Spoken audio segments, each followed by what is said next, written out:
Welcome, everybody, to episode number 19 of the Dragon's Den podcast. We are here live on the YouTube channel tonight. My name is Eric Hopkins, a.k.a. Jill. Welcome to the show. Up on the top right, excuse me, Brandon and Miranda. It's been a long week. All right, Matthew, down here on the bottom. So how's everybody doing tonight? Good. It's been a long week for a lot of reasons. Yes, it has. But we may or may not get into it at some point here, but we'll talk about that stuff later. But we got some fun stuff tonight. Not so much on the politics side of things tonight. I'm sure a lot of you are probably excited about that, but we do have some of that toward the end of the show. We got some Marvel stuff, especially when it comes to Deadpool and Wolverine. And we've also got talking about Robert Downey Jr. coming back to the MCU, as well as a few other things here in the world of professional wrestling. And the NFL is back as of this week as well. So we'll be talking about that tonight. So as you can see, we now have our topics on the side here. So if you're wondering what we're talking about, kind of where it's going to fall in the show, that's kind of our layout. So you guys have a heads up what we're going to be talking about. So yeah, how's everybody doing? Good. Good. I'm doing great. Ready to rock? Well, speaking of spoilers, I suppose, we're going to talk a little bit about Deadpool and Wolverine. So if you have not seen Deadpool and Wolverine, check out now and come back in like 20 minutes. Because all of us, except for Matt, has seen it, but Matt doesn't seem to care about spoilers, which is totally fine. And if Aaron comes in here too, I think he said he didn't care about spoilers as well, but he's been warned in the chat. So we'll let him know that for sure. But if you've not seen Deadpool and Wolverine, like I said, check out now, come back after we ruin the entire movie here. And then we're going to be talking about Robert Downey Jr. as well. So we'll give you a little bit of spoiler warning. When we come back, we're going to be talking heavy spoilers.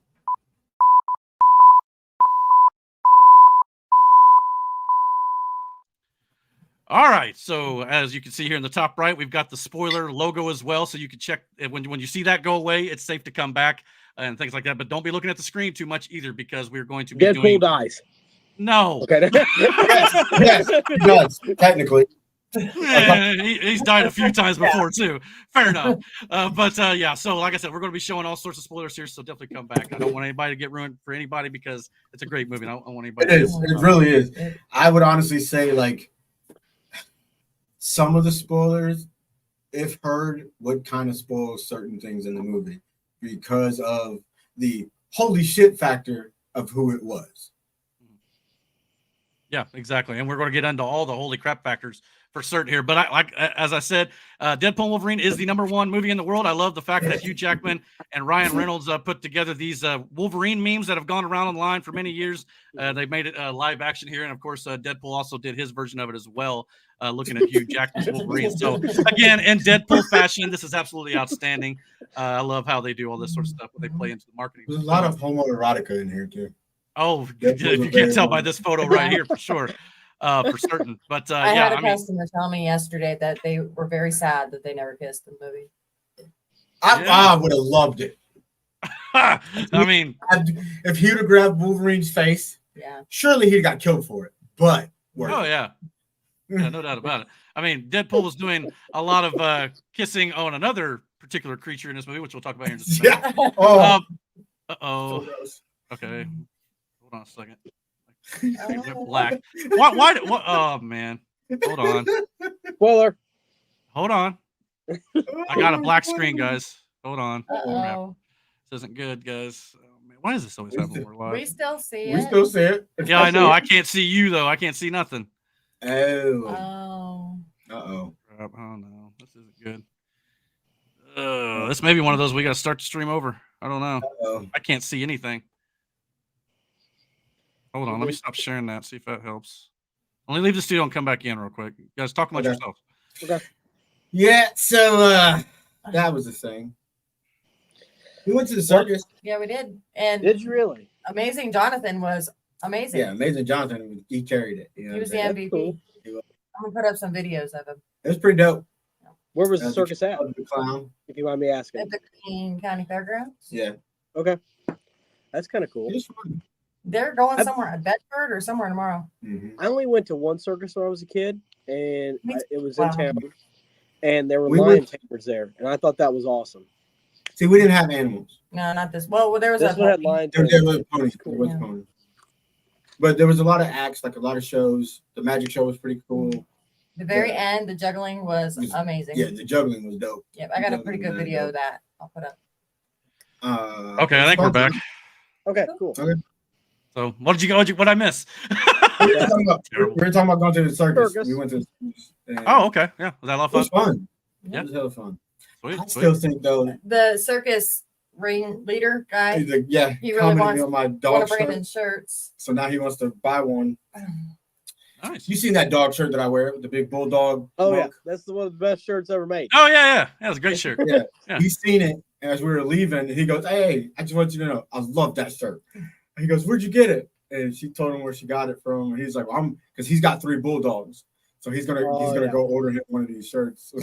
I like it. In the future, if I ever get a dog, that would be the dog I would get. Either dude, a I want a Puggle bulldog or an so American bad. Bulldog. Don't get a husky. Don't do that. No. Oh, yeah.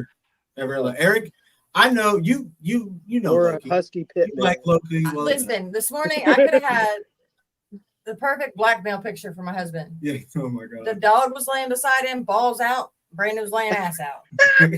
Nice. Sweet. All right. Well, to get back on topic, I know there's maybe some people I think maybe will drop out because they didn't want to hear the spoilers, so they may be on the clock here. So, but anyway, hopefully they'll come back here. But yeah, we had the movie obviously opened out with Deadpool and Wolverine. Obviously, Deadpool digging up the dead carcass of Logan from the Logan film. Definitely desecrating that memory for sure. Hilarious. So that was pretty hilarious. And the movie opened up with what I thought was an outstanding opening sequence.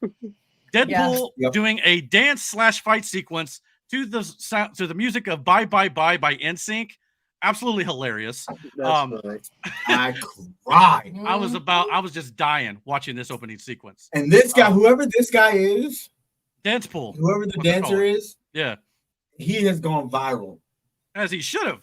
Everybody knows it's not Ryan Reynolds, and some of us are sad about it. Freaking... But whoever the dancer is, my hat's off to you. As he's doing it, I go, is he doing the whole pretty much? I mean, it was cut. It was Yeah. interspersed in between it and the fight sequence, but yeah, he's pretty much doing the entire "Bye Bye Bye" NSYNC dance for sure, which was absolutely hilarious. I mean, and here I am, a 42-year-old man, the whole next week just laughing and listening to that song. Just as I'm sitting there going, there's no way. Video lives rent free in my head. Yeah, completely. And I will say it is one of my favorite Deadpool openings. Out of the 3 he's done for his movies, this one, my favorite. Yeah. For sure. Yeah, absolutely. I agree with that. That's my favorite out of the 3 Deadpool movies. No doubt about it. Oh, yeah. Well, let's talk about cameos, and there were a plethora of them in this movie. Henry Cavill makes an appearance. The DCEU Superman shows up as a Wolverine variant. I will say, I was kind of digging him as Wolverine. I mean, he was completely jacked for sure, and Deadpool even made reference to it. And he turns around and kind of just gives him that it's time for you to leave. The cavalry, the Cavalrine, So and then of course he did the whole Henry Cavill cocking the arms like he did in Mission Impossible when he pulled out the claws and he punched Wolverine or Deadpool. So I thought that was absolutely great too. We had a minor Hulk appearance here in this movie, setting up potential for Wolverine versus the Incredible Hulk, maybe coming down the line. Hold on, one second.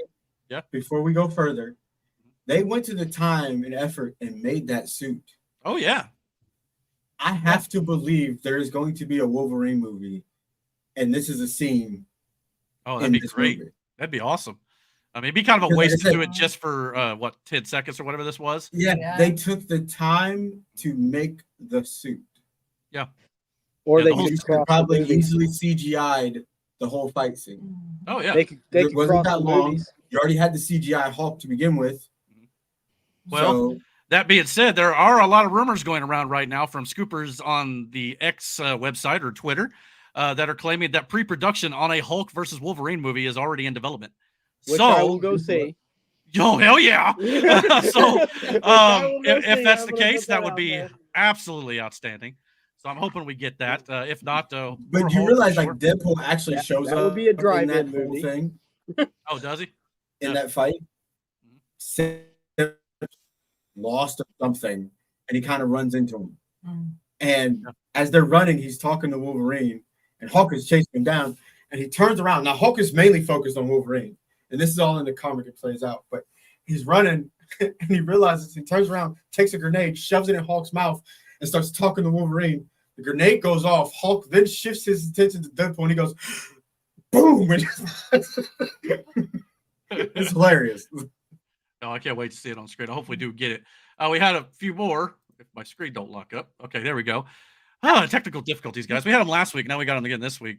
Happy Hogan, Jon Favreau shows up in here as he's interviewing Wade Wilson for a potential job that Wade Wilson wants to have with the Avengers. He ends up getting turned down by the Avengers, obviously, because he has to learn the whole character arc in this movie before the Avengers maybe would accept him someday down the line, maybe. Time will tell on that But the one. jokes in there are hilarious. Oh yeah, especially the one where he talks about how Happy Hogan thinks he's part of the Avengers, and Deadpool's like, "What's your power? Parallel parking? That's awesome." Parallel parking. Yeah. That's a great joke for sure. We also got what we thought was Captain America. Chris Evans shows up, but it's not Captain America. He's Johnny Storm from the Fantastic Four, which was also outstanding. So yeah, Ryan Reynolds' acting in this scene killed me. It was the genuine when he said Avengers Assemble, and then Johnny Storm says Flame On. The original, huh? Yeah, what? Come again? What was that? What? and every movie has to have a moment like that. But it was funny because it built up to it. But, and you were like, oh shit, it's Cap. And then, nah. Well, not only that, he's wearing like red and blue sleeves. So they're trying to sell you that it's Captain America. But he takes the hood off and he flies up. And you go, oh, it ain't Cap. Yeah. Then, yeah, of course, he gets immediately taken did the superhero landing. Yeah, the superhero landing at first. I died. Which I like that they're going this route because you can recycle characters that way. Yeah, and actors. And I you love could that relive characters that way. This was, as much as a Deadpool movie it was, this was a thank you to, because all these movies, all the cameos that are in here, with the exception of one, were all out before the MCU universe started. Oh yeah. The original, if you want to get technical, I guess like the people were saying like the original superhero movie was Blade. It was the first one. Yeah. And it kind of kicked off this whole situation. But those movies go to the wayside because they aren't under the MCU. Well, they are now, but you get what I'm saying? Like when you think of the start of the MCU, everybody's first thought is Iron Man. Oh yeah. But in reality, it was Blade. Yeah, it was Blade back in 1998. Which Ryan Reynolds was on Blade 3. Was in Blade 3. That's how. Yeah, and they even referenced a couple times. We should watch it. I don't think You've never seen Blade 3? I don't think. You haven't Blade at all? Hell, he's kind of playing Deadpool in that movie a little bit.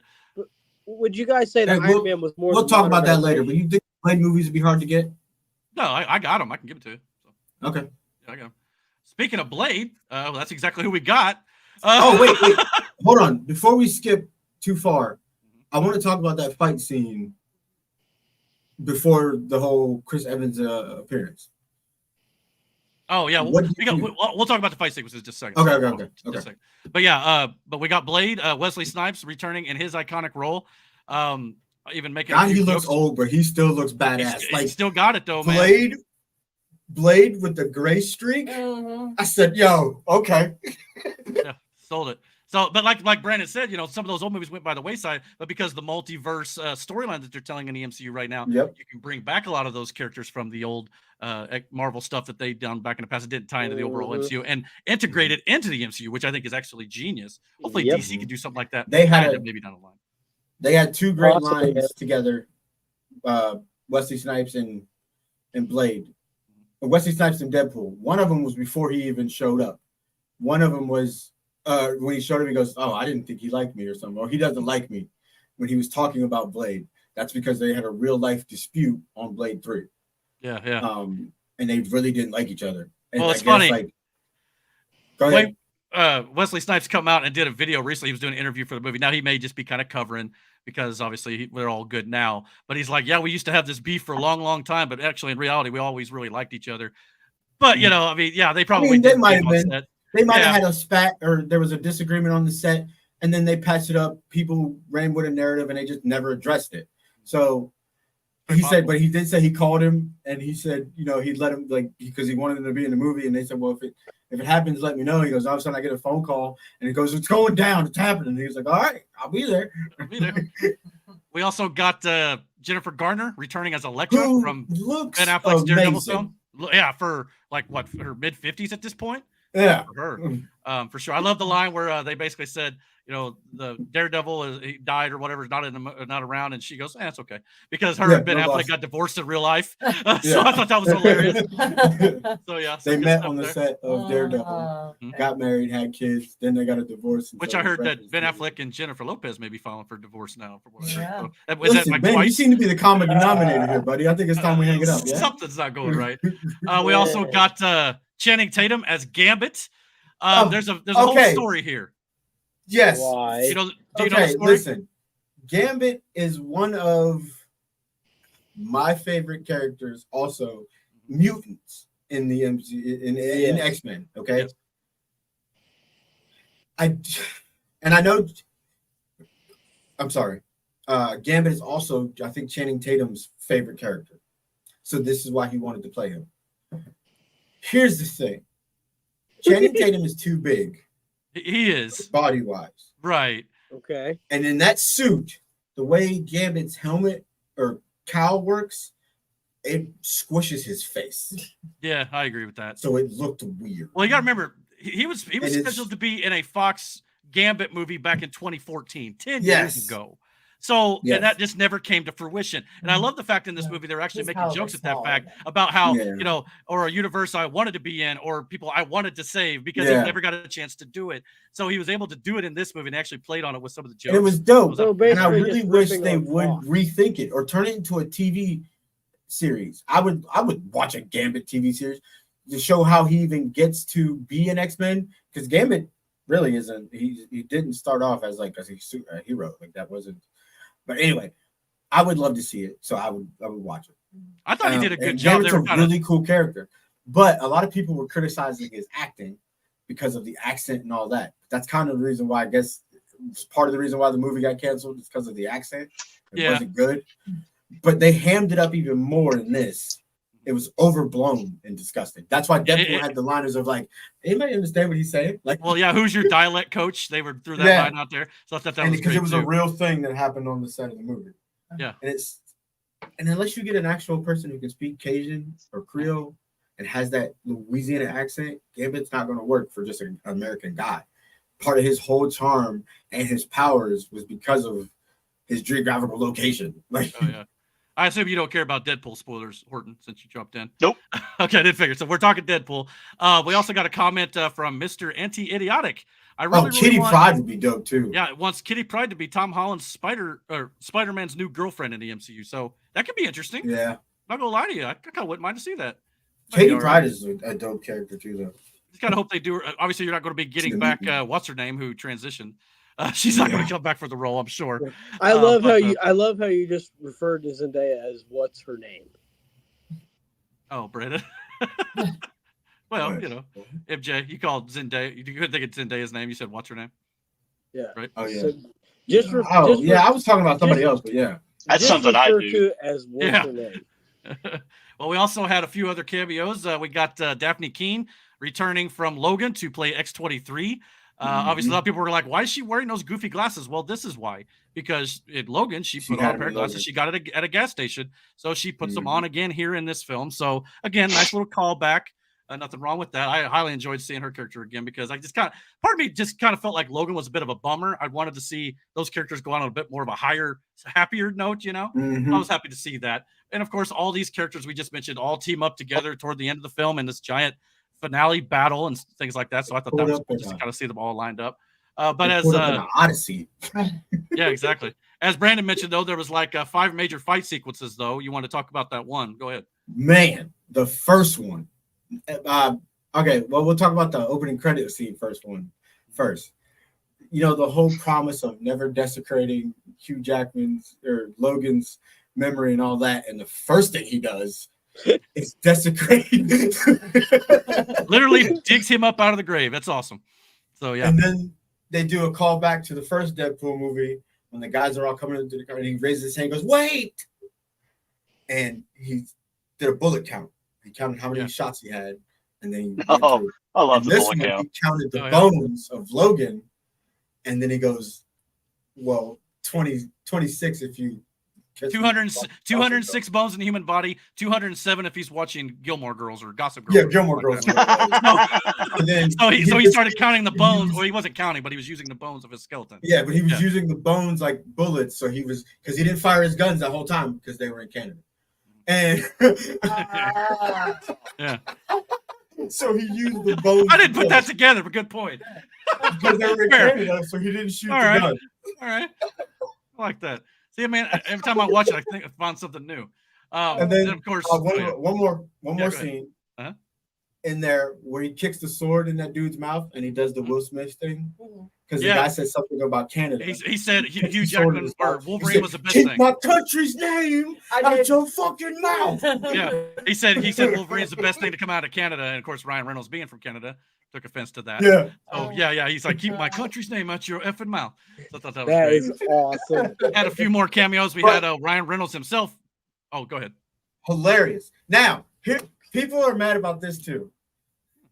One person in particular that we know and who's seen the movie. And I'm trying to explain to him that, like, I get that you are not okay with the whole multiverse thing, but I was like, those Deadpools, like the Deadpool Corps, kind of existed because when Deadpool was space hopping or time hopping, he collected all these fucking things and he brought them all together as a Deadpool Corps. It's his mercenary corps. And why am I not surprised? But so this was like Deadpool was doing multiverse shit in the background long before it became a mainstream thing. So anyway, so a lot of people don't understand the thing about Nice Pool. And I had told Miranda, I go, yeah, Miranda, you didn't notice he was the only one that didn't wear a mask. Mm-hmm. And she goes, oh, because the other Deadpools are mercenaries. And any criminal would hide their face. Well, Deadpool hides his face because of disfiguration, but same thing. They're all disfigured now, hide their face. Trade-off is he doesn't have a healing factor. Yeah, that was hilarious too. Yeah, that whole point there. Here's the thing. I knew he was going to kill him once I seen the dog, and then I seen the gold-plated Deagles. Yeah. That I always think that's kind of a bit of a callback to Face Off, but it really wasn't. But it was kind of cool anyway. Mr. Anti-Idiotic also said, "Did you guys know Peter and Kitty dated in the Ultimate Universe?" I did not know that. Did I? Brandon's more of averse to the comics than I am. Yeah, but I'm not that deep into X-Men comics like that. Excuse me while I giggle at the names Peter and Kitty. Yeah, exactly. Well, there's a couple of Peter All references right. in this movie as well. Now, We also got my God, Lady Deadpool. We also got. I'll just run through these cameos right quick. Lady I Deadpool. without the damn blonde. That's his wife. I don't care. Actually, it's still kind of up for debate care. whether or not this is actually his wife in the suit. I heard it's not, and it's actually just her doing the voice. But either way, yeah, that might be right. We also got that's his Pool. daughter. That's his daughter, and we also got Baby Pool, which was also his. Is it his daughter or his young son? Young son. He's his young son. So yeah, all of his family were in this movie in cameos, in one way or another. And his daughter had a line. Did you hear his daughter's line? A very raunchy one at that. Yeah. Yeah. So she's the one that shouted something, mother. It was, and she goes, and or Ryan goes, and that one's the worst one of them all, right there. You know, something like that. So, yeah, it was hilarious. Matthew McConaughey. Oh yeah, we got Cowboy Pool, which was voiced by Matthew McConaughey. All right. Nice. So again, I don't think he was the guy inside No, the he suit. voiced Definitely it. did He the wasn't voice. in the I know, but I can see Yeah, him once- in the suit. Yeah, Now that yeah. you told me that. Especially Well, when he's you one hear of the the voice. popular versions of Deadpool. That We also- floating head is a version of Oh yeah, Deadpool. the head pool as well, Yeah. which is a floating head, just kind of had like a propeller helmet on or whatever, Yeah. flying around. His voice was- Was voiced by Nathan Fillion. Oh, By the really? way, from in Guardians of the Galaxy. Damn. He's gonna be playing Really? Guy Gardner in the upcoming Superman movie next year. Yep. Interesting. So yeah, a lot of that, and we also got obviously one of the best cameos is Dogpool. Dogpool in this movie wasn't in as nearly as much as I thought she'd be. I guess. And I'm glad. Okay. Yeah, well, I'm glad it didn't overtake the film. That's for sure. It was adorable though. I ain't gonna hold. But I yeah, like that it was there. Not only that, this is a real That's dog. his actual dog, isn't it? I don't think it's his dog. According to No. X, this dog's name is Peggy. She was cast as Dogpool in the upcoming movie, and she was selected as the perfect sidekick to Wade Wilson after winning the title of Britain's Ugliest Dog in 2023. Peggy was Those dogs adopted- are ugly as hell. Yeah, they were. Yes, they She are. was adopted by the Middleton family 5 years ago. She was the runt of her litter and the last to be chosen due to her looks. She's a pug mixed with Chinese crested. Despite having no previous acting experience, she proved to be a natural on set. When she's not filming, she enjoys hanging with her stuffed llama friend and lounging in her favorite pink robe. She was really adorable. Cool. It was adorable, but so disgusting. Reaction to that picture.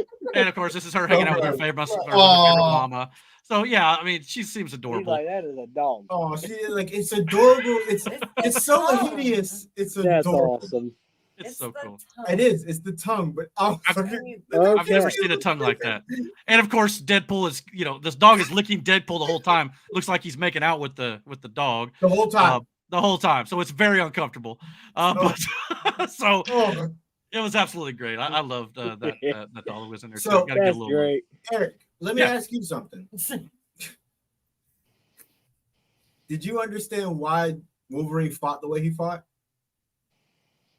I don't know. What was there a particular reason? He was always cast as like this berserker. This it's always low to the ground. He's always going. I like that whole where he did that like crawl. He does his and I geeked out over that because I'm like because that's how Wolverine is. Like he's this military. He's an animal. That's what he is. That's what he is. And they definitely tied into that. Did you see my favorite part though is when after they're on the ground. He stabbed him, and the Deadpool just takes the two guns and shoots him in his ribs. Shoot him in the sides. Yeah, that was great. And he stands up and he blows the smoke out of his mouth and he just spits out the shells. I was like, "That's fucking dope." What did you think about the him going back through the multiverse? And the first one he comes to is the comic book accurate version of Wolverine. Oh, I didn't think to pull that one up. Yeah, that was hilarious. He's like really short Wolverine. So it's very comic accurate. He's like 4 foot nothing. Yeah. So it's hilarious. Again, he calls him, "Yes, you little king, you yes, comic book accurate Wolverine." It was hilarious. But yeah, that got a big laugh at both showings. I went to see it. The theater absolutely loved that, and the Johnny Storm one. And there's a couple other big pops. There was some some laughter there. There was also a quick sequence looking maybe toward the future that was not paid off in this movie, or it could just be for a gag. But it was Deadpool was laying on the ground, looked like he's close to death, and he's being held by Thor, which is interesting. So the agent at the time for Thor, he said, "Well, you're not supposed to see that yet. That's something in the distant future." But Deadpool's like, "Why is Thor holding me? Why is he crying?" Why is he crying? So throughout the whole movie, Deadpool is like trying to wonder what is going on. Why is Thor holding him like close to death? So this could very well be a scene that could be an upcoming Secret Wars or something to that effect. Yeah. So this could be a nice little tease that they're throwing out there way ahead of time. But again, this looks like repurposed footage from Thor: The Dark World where he's holding Loki. Yeah. But at the same time, I think it's meant to maybe be something later on. We'll have to wait and see. But, it is Loki. So what I've gathered from all this is this movie is basically a lot of future events being kind of either foreshadowed or looked upon in different movies. This is more a movie about like celebrating the X-Men over the last 20-some years. They do a nice end credit sequence in regards to that, which we'll get into. But yeah, I mean, no, it's more about just kind of getting them into the MCU a little bit, even though we really didn't get into the MCU a whole lot. This is kind of like a capper to all the X-Men films that kind of came before showing the potential of the multiverse in the MCU moving forward. What sucks though is it took so long to get them to where they are. Yeah. Especially the yellow suit. That would have been really cool to have that. I think we're still going to get it though. I mean, probably are, but it's just is the time going to hurt it at all? Hurt my soul. I don't think it will. But yeah, I mean, obviously this is a look at Logan or Hugh Jackman as Wolverine over the last 24 years that he's been playing the character. And there's even a joke in this movie where Deadpool says, "Until you're 90." Disney's going to make you until you're 90. So they're going to have him play Wolverine until he's 90. Yeah. So yeah, if you're just tuning in, we're covering spoilers on Deadpool and Wolverine. If you don't want to know about the movie, please check out for a couple, like another 10 minutes or so. Come back and we'll be done by talking with this for sure. What was your favorite cameo and what was your favorite fight scene? My favorite cameo. Oh man, there's so many to choose from. I mean, probably Johnny Storm. Just because of the whole. Mine was genuinely Blade. Yeah. Well, I liked all of them. I mean, it's hard to tell. I mean, I think mostly I say Johnny Storm just because I thought it was Cap. The way they were telegraphing it, I go, oh I was like, I know what you guys have talked about Cap and Iron Man, maybe a little concerned about bringing him back, but with the way they did it with Johnny Storm, I think is great. That brings me to my next topic here. What did you think about how they brought back Wolverine in the multiverse? And if they were to do something similar with Captain America or Iron Man in the future, would you be okay with it now that you've seen this? Yes and no. I get what you're saying. I get. You didn't see it, Matt. You don't know. The way I can safely say no. I get the way they could You don't know the context. But I still feel like it's not the same. I know this Wolverine isn't the same as Logan because there was two different paths that took place. But the difference in that is Robert Downey or Iron Man's sacrifice in Endgame was way bigger because we watched from Iron Man 1 all the way up until the snap. He was a different character by the time we got to that point. Yeah. I think this Wolverine's going to go through that progression too with the MCU. Yes. So, but I think like it just feels like he had the perfect ending. Not only that, they kind of wrote this movie in a way, if we never saw Deadpool again, if we never saw Logan again, I think it would be a good send-off. But at the same time, you can't tell me these two guys are not going to be in the next two Avengers movies. You can't. They're going to be. For sure. And Brandon, it's happening. And Brandon, to add what you said, I think that was a perfect way to end Iron Man's character. I don't think Tony that was Stark a perfect way to not end Iron Man. Yeah, Tony Or Stark. the suit, not that. But it does Tony not have Stark. to end Robert Downey Jr. No, No, we're going to and get into that's Robert Downey why, Jr. in a minute. And that's my point. But here's And the thing, that's Matt. why- Once you see this movie, Matt, I want to see what you think about possibly bringing back some other characters because Okay. the way they did, I will see I the thought movie. was good. but The we way know they why did we're it was talking about awesome. Yeah, I think they did it made fine. sense. Deadpool was trying to find. He assumed that any Wolverine would be I guess since we're doing spoilers, the anchor character, and it was like you found a Wolverine, but God was he terrible. Yeah, they introduced the idea of an anchor being in this movie, Yes. Matt, which is essentially a being in every universe has one. So when that being dies, that universe starts to fade and slowly die as well. So in the case of the X-Men universe, it was Logan. When he died, that multiverse started to fade away and wither away and fade from existence. By the end of the film, they kind of like the 20th Century Fox version faded away. Well, it was starting to. That's kind of what the central storyline of this movie is. They're trying to figure out a way to stop my that from God, happening. it was doing that anyway. I mean, nobody wanted to see the movie. Well, they're playing anyway. into the real life. You know what? That's the thing. That's the thing. That's the whole metaphor behind the whole movie. They're trying to play into that. It's Exactly. I like it. They're acknowledging, the movies that came before the MCU started, and this is everybody's introduction or like reminder of, hey, you remember these guys? Type shit. Because And they're going it to was bring like- a lot of these in. It A was lot of like a these farewell to Fox, but Yeah. also a fuck you to Fox at the same Well, the time. question Yeah, there's a lot of is- Disney references and stuff. For sure. The question is how hold many on. anchor beings are there? One for every universe. So Okay, there's one And- for every universe. and that's the thing. So what's I the don't one with think- this one? what, the MCU? We don't know. That's the We don't question. know, but Question it he's can't But a be lot of people are Tony. speculating that it could be You Tony. can't make it Tony because, like, Oh, you can't Only make it way- Tony. However, there was also another interview Kevin Feige did where he literally said that Doctor Strange was, quote, the anchor of the MCU. Now, did he Yeah. mean it exactly like that? Or was he just talking about how, he's vital to the importance of the Marvel Cinematic Universe? I don't know. I Either think- way, we'll have to wait and Doctor see. It Strange, could be you Doctor mean? Well, Strange. no, it's because This is I don't interesting. I just Oh, yeah. think, This is baffling me right now. but I understand because I know we're going to talk about that whole thing in a minute anyway. Yeah. But and I know it's going to be Tony Stark because Tony Stark literally was Doom at one point. Well, they said that it sometimes takes thousands of years for the the multiverse or the universe to fade away. So if Yeah. Stark is the anchor being, that just means the MCU is slowly dying. Maybe Yeah, eventually, but by I the don't time we think get to it the end would of make Secret sense Wars, to it'll make get to him that the point. anchor being. It might not. I don't And know. I get the reason, but I also understand. Well, maybe the reason that's why how it you wouldn't. get a new one. But to if come you out. go into Yes. the multiverse, But then you that way, essentially you're copying what Deadpool did Kind of. because But they laid that Deadpool groundwork figured in it out. Deadpool but for no, that. because that Logan still isn't the anchor. No. What it did was the But then- backlash okay. that took place when they killed what's her name, or Sandra Nova. Dope Okay. villain, by the way. Yeah, dope villain, by the way. We didn't talk about her. Scary as But shit. The power release restored their timeline.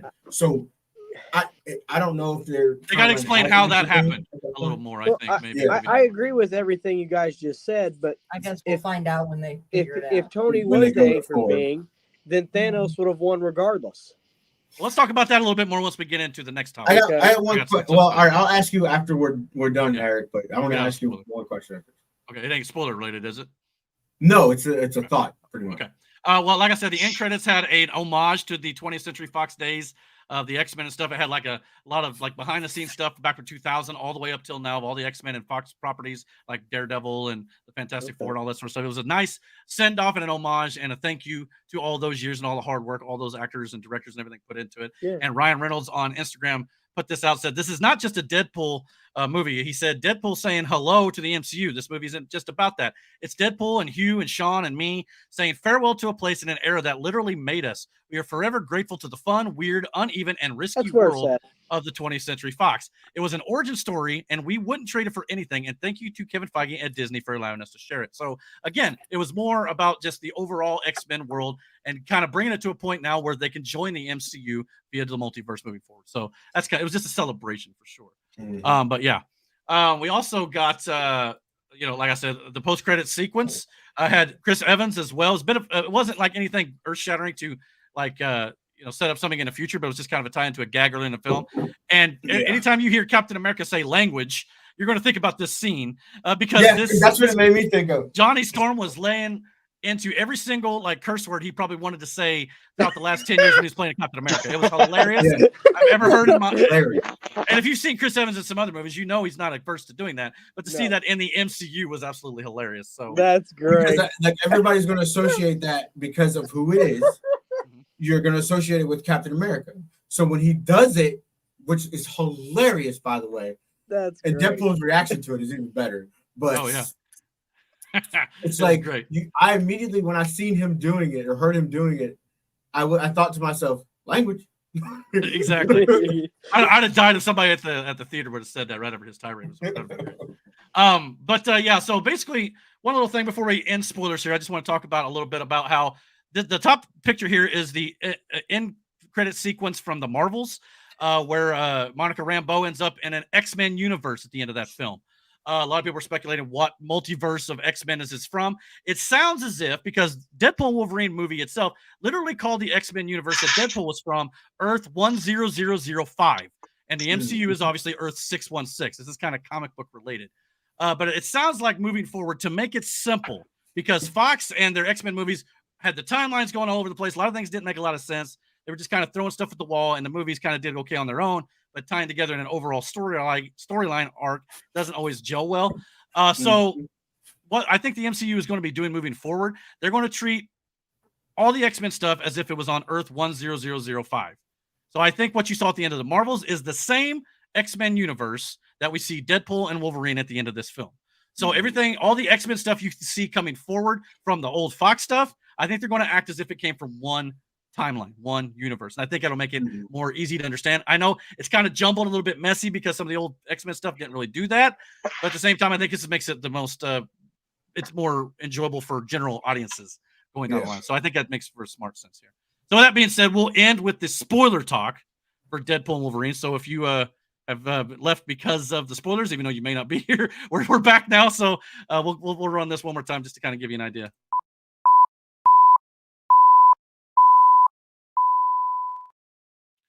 So, all right, definitely no more spoilers for that. However, I do want to talk about where the MCU is heading moving forward here. We have the official updated slate for the MCU.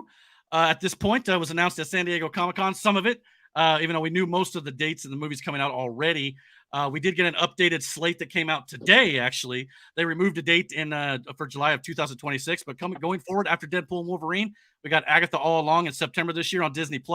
Captain America Brave New World on Valentine's Day in 2025.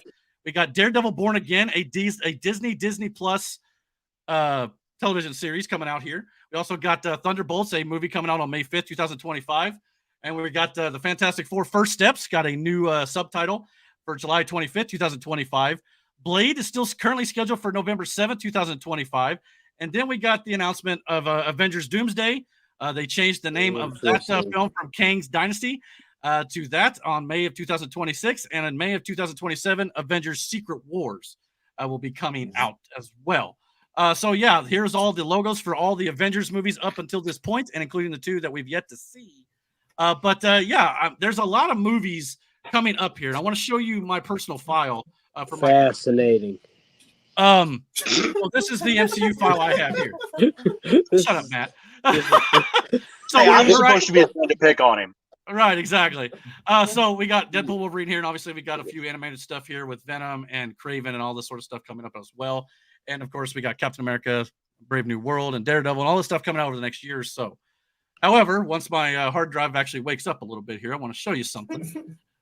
Because it went to sleep during all this talk. Okay, Eric, if I ever here we get go. superpowers, Eric is going to be like the guy in the chair. That like, Shut up, dude. that like is like Alfred that gets me like all the gadgets and. Hey, man, I got a YouTube channel. This is what. But anyway, if you look down here on the very bottom here, all right, so you got Blade, and then you got an untitled movie coming out February 2026, then Avengers Doomsday, another untitled film, and then Secret Wars. So there's 2 films in between all this we don't know anything about. There's also 3 down here on the bottom row before you get to the highlighted one. The one that's highlighted is May of 2028. The reason why I want to bring that up is because May of 2028 would mark the 20th anniversary of the beginning of the MCU with the first Iron Man film. So, a lot of speculation about what these 5 potential MCU films could be going into that 20th anniversary. Obviously, with Doctor Strange 3, Shang-Chi 2, Spider-Man 4, Thor 5, World War Hulk, Armor Wars, Young Avengers. Some of those could become Disney Plus shows, and some of them are going to be movies. But the reason why I want to highlight this 20th anniversary here, because I think even though they haven't announced it yet, I think we're getting 3 Avengers films in the next 4 years or so, starting in 2026, 1 year apart. And I think that final movie on the 20th anniversary of the MCU will be titled Avengers Eternity Wars. So, yeah, I'll be right back. If you've been following everything that the MCU has been doing, this makes a lot of sense. Because they've been dropping little Easter eggs and seeds throughout all these movies. And if you've been following it since Endgame, goodness gracious, I swear, my computer's so slow. All right, so since Endgame, we've been getting these little teases. One of them, of course, was Loki. We got the introduction of the Void, which also made an appearance in Deadpool and Wolverine, which is kind of where pruned multiverses go when they die, or all the characters go when they're taken out of the main multiverse timeline, and they're placed here. Kind of like purgatory, so to speak. Yes. And of course, we got that particular image from Loki, as well as this image from Loki as well. So it looked a little more dour in the Loki series, a little more lit up in the Deadpool movie for sure. But I think that could potentially be where we're going to be getting Battle World in the Secret Wars comic book line. That's where it was like all the multiverses kind of collided. Battle World. Doom is what brought Battle World together. We also got incursions that have been introduced in Multiverse of Madness, the Doctor Strange sequel. Again, kind of laying those seeds for what could be happening with the overall multiverse colliding and collapsing toward the end of this entire saga. I think they're avoiding. I know the Doctor Strange but I think the world anchor is the character anchor is what's going to change that instead of the collision one. Yeah, that's for sure. As far as explaining how the multiverse exists. Yeah, I mean, that very well could be true. When you add the anchor being stuff to it as well, like I said, that's just more seeds that they're planting for the overall storyline. And of course, at the end of Thor: Love and Thunder, we got like a celestial type being literally called Eternity. Who's Galactus? It looks like Galactus. It kind of does, but it's just a different being for sure. But either way, all these different seeds that they've been laying since Endgame is what they did before, which will tie into the overall plot by the time we get to the end of this whole saga. So everybody was talking about how ever since Endgame, they've not been doing a very good job. It's because they've not tied all the little seeds and the little threads together yet. I think once they do, it's going to be blowing people away like what we've always come to expect from the MCU. So I'm hoping that's what they end up doing here for sure. But that's just kind of speculation on my part, what could possibly be happening with the Avengers Eternity Wars. Again, you'd be one Avengers movie in May in 2026, 2027, 2028 to wrap up the entire MCU as we know it before they reboot it softly with some other characters and actors as well. So we'll have to wait and see if they do that. I think that's a cool way to maybe do it if they do. However, the confirmed news that we got at San Diego Comic-Con was that Fantastic Four got a new subtitle known as First Steps, which again I think is kind of a little bit of a hint that maybe could be first steps toward the beginning of the end of this saga. So I think that makes a lot of sense. You start there. We also got. You don't think they'll redo Origins for them? They may kind of bypass it a little bit, much like they did with Spider-Man. That's kind of my theory. We'll probably get an idea of what happened to them, I think, but since it's been told before, they may not want to retell it all just from scratch. But it sounds like they're already going to be, functioning in the MCU because we got a concept art for what the New York City skyline could look like in this multiverse world in the 1960s. Because it looks kind of a little bit like the Jetsons a little bit. We got some of these little pods where humans are living and stuff like flying cars and stuff like that. So it could be extra. That'd be kind of cool. Yep. Yeah, maybe we'll get that. Thought we were going to have that shit by now. George Jetson. Yeah. Yeah. Remember when 2024 used to be the future? Yeah. Yeah, I mean, this is the 60s in this world, so that'll be more futuristic for sure. But they're going to probably end up in the MCU by the end of that movie, partially because, Oh God, you just made me have a heart attack. Oh, sorry. That could possibly be. They may have to jump to the MCU possibly because Galactus will probably end up taking that world, that multiverse world that's set in the alternate universe. Our first look at him is at the bottom of the screen here, looking into a skyscraper. So we know he will be humanoid in the upcoming Fantastic Four and not a space cloud like he was in the sequel to the first Fantastic Four film. Thank God. And fans Listen, if absolutely we don't hated have it. holographic movies like completely in front of us by then, I'm not going to see Do it. you know how dope a holographic Oh, that'd be sweet. Galactus would fucking be? Oh, that'd be Could you imagine Twisters as a holographic? Oh. Ooh, that'd be fun. Yeah, and those big, And like an immersion theater where like they blow the wind. And Oh, they've got some of those, Yeah. obviously. Yeah, that That would be 40X. Man. awesome. So are we still on the RD Junior? Oh, we're just about to get to him. Okay. But yeah, so that was kind of the stuff we got for Fantastic Four. But yeah, so again, we got the announcement of Avengers Doomsday and Avengers Secret Wars. Okay. So that was obviously the big thing. We got the confirmed dates for that. And that, of course, brought everybody to the biggest part of this. And before this, I'm going to put on my Tony Stark glasses Yes, that sir. I got. So absolutely. So we got, I'm the so announcement. stoked about this. So obviously the memes from Spider-Man where they're pointing at each other. So everybody put this meme together with Iron Man pointing at Dr. Doom because Robert Downey Jr. has officially been announced at Comic-Con to be coming back to the MCU and portraying Dr. Doom for these two Avengers movies at least. And of course that got everybody, going nuts. It was really, really like something to see all these fans who were completely freaking out online. I mean, it was definitely emotional damage. So yeah, I mean, Question in the back. How does that work? Like, yeah, well, that's kind of what we're going to get into here. okay. It will. Yeah. Trust me. Um, I'm shut up doing then. it to work. This is the multiverse in effect. Like I think you missed a little earlier on. Here's the thing. Yeah. He's not Victor Von Doom. No. Well, that's the speculation right now. We don't know. Because If it's Tony Stark, because there's listen to me. Marvel's not that dumb to recast Robert Why Downey not? Jr. as another character, like all together, and we're just supposed to forget that he is Tony Stark. It's not going to Explain work yourself. like that. So there is no way that he is going to be Victor Von Doom. well, here's the thing. The directors on stage, they brought out the two directors as well, who are by the way, they were announced that the same two directors who directed Captain America Winter Soldier, Civil War, Infinity War, and Endgame are coming back to direct Doomsday and Secret Wars. So same directors, that's good because those are some of the best films in the MCU. They flat out said before they brought out Robert Downey Jr. on the stage, who revealed himself by removing his mask because he was obviously hidden from the crowd. But they flat out said, if we're going to get someone to play Victor Von Doom, we need the best actor. Now, were they just being kind of facetious there because they don't want to give away the spoiler? Or were they being completely literal and Robert Downey Jr. is playing Victor Von Doom from probably another universe is what I'm guessing. Now, here's the thing. But without ruining what we just talked about with Deadpool and Wolverine, since we're no longer in the spoiler territory, we just saw an actor in that movie who has played another character in a different universe with the exact same face. Yep. Why can't we do that here? We sure can. I get what you're saying.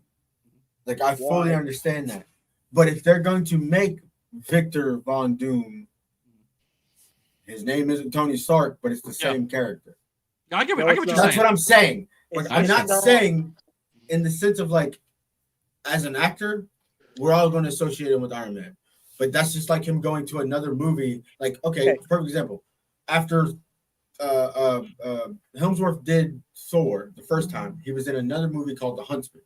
Okay. When people seen that movie, you know what they said? There's Thor. But he played it totally. You know what I'm saying? But listen. Yes. I'm gonna add because I was mad too. But continue. A lot of people were confused and like, what the hell? If Tony Stark, if Robert Downey Jr. still has life left in him,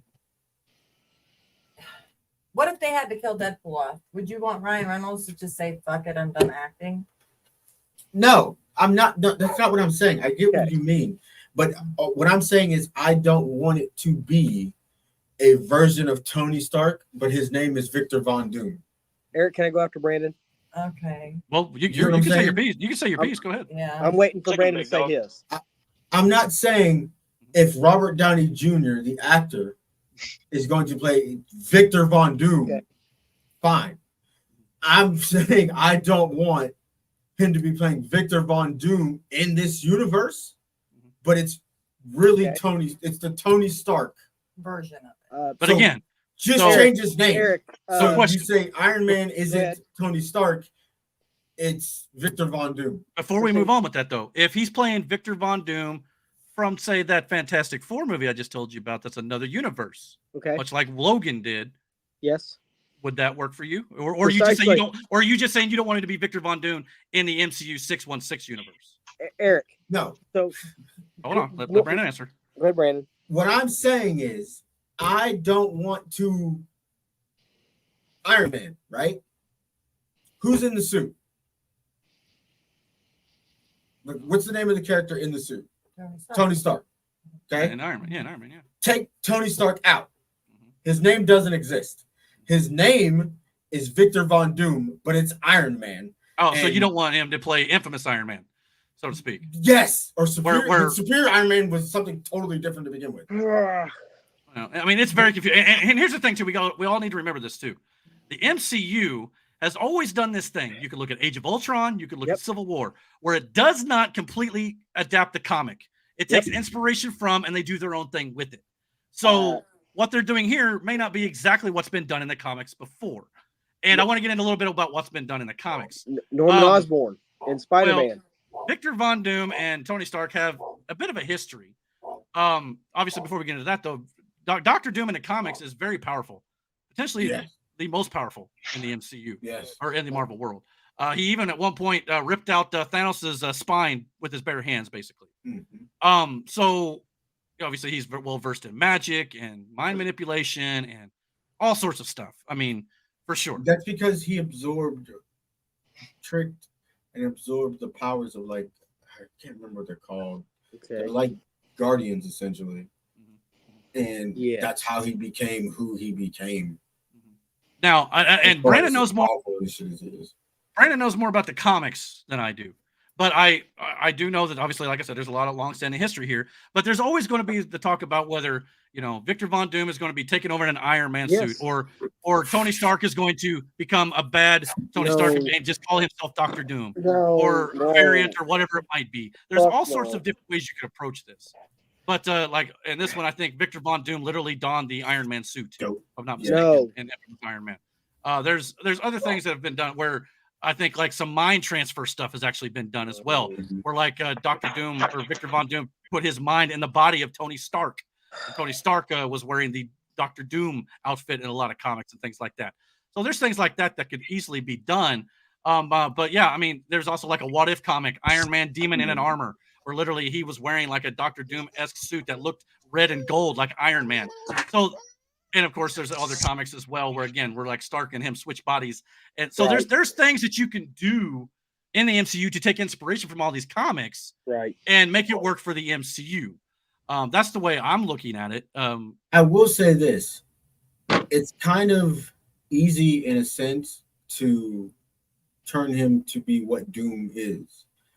Because if you take the first scene in the first Iron Man where he's fighting to get out of there and he builds that suit to save his life with the arc reactor, and the other built the suit to get out of there, you can turn that around to where he just becomes a warlord because he's like, I seen what these people did to me.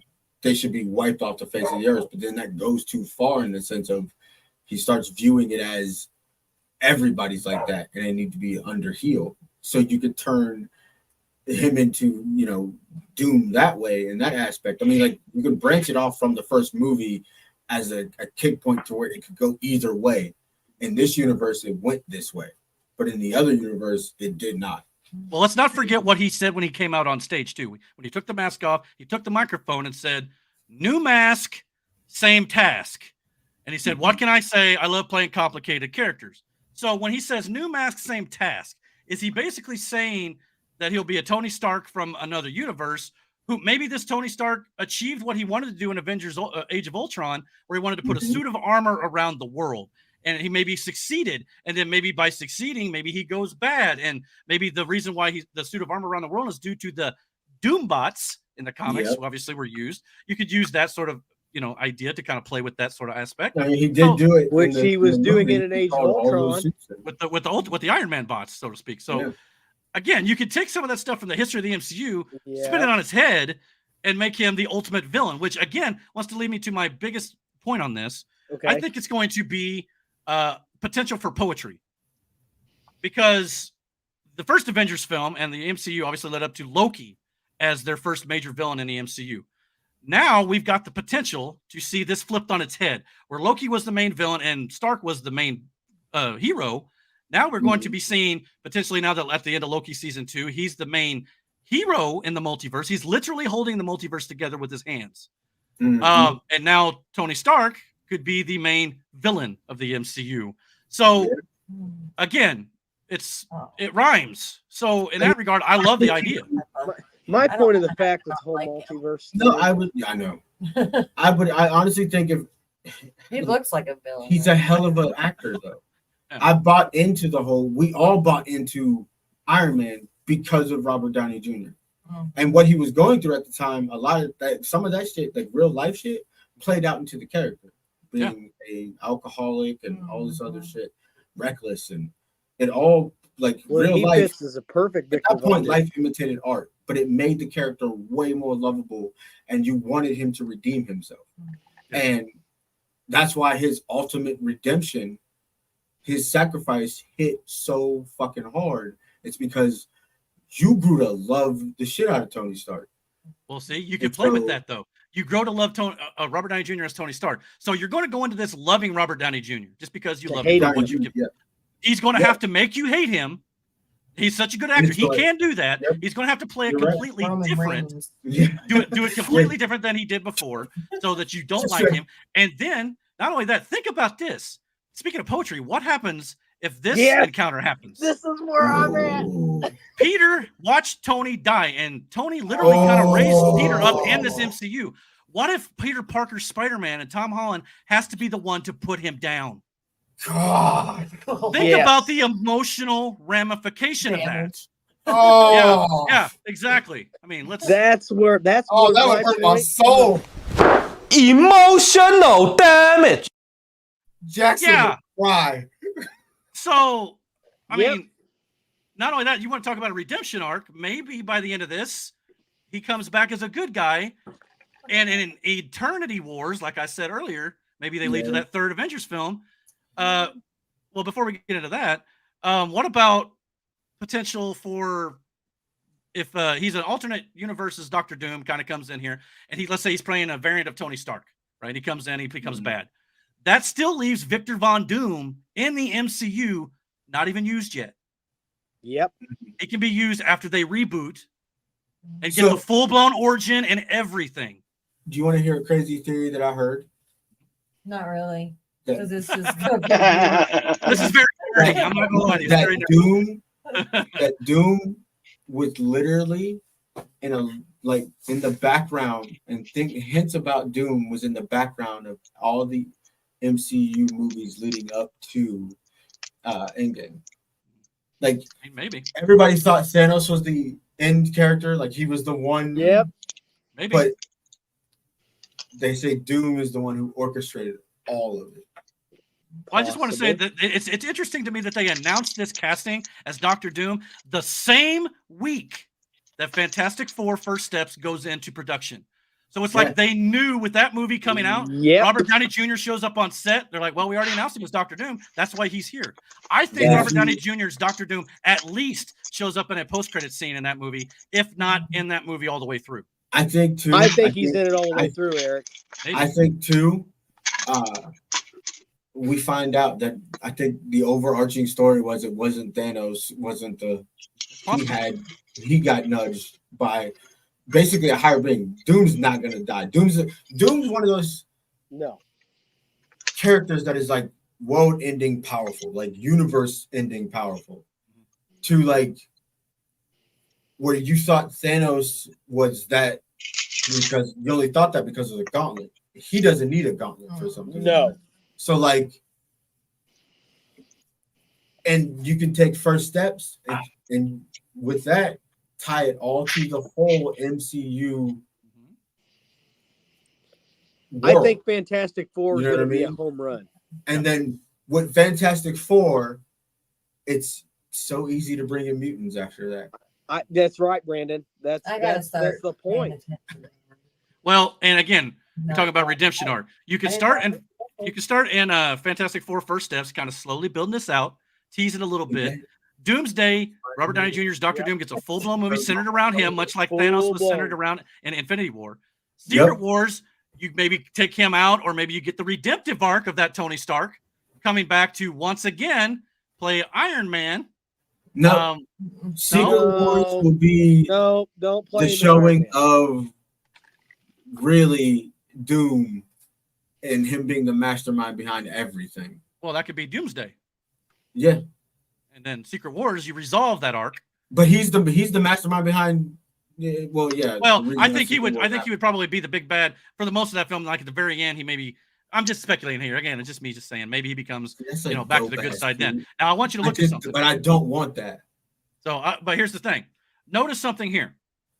These two logos that they released, they updated both of them. They didn't used to look like this. The green is obviously Dr. Doom. What does Secret Wars look like? Or red and gold. Iron Man. Okay. Here's the thing. If it's, I know what you're saying, Tony Hawk or Tony Stark being Iron Man. Tony Hawk's the whole thing. Different universe. Yeah. I get the different universe thing. I think though, because they plan on doing a new Avengers, there is a different Iron Man in there, and I want that to be the character. You know what I'm saying? Well, remember, they are going to recast Tony Stark, Iron Man, and Captain America moving forward once the reboot happens. Maybe they do it a little early, and maybe he doesn't play Iron Man. That's a possibility, too.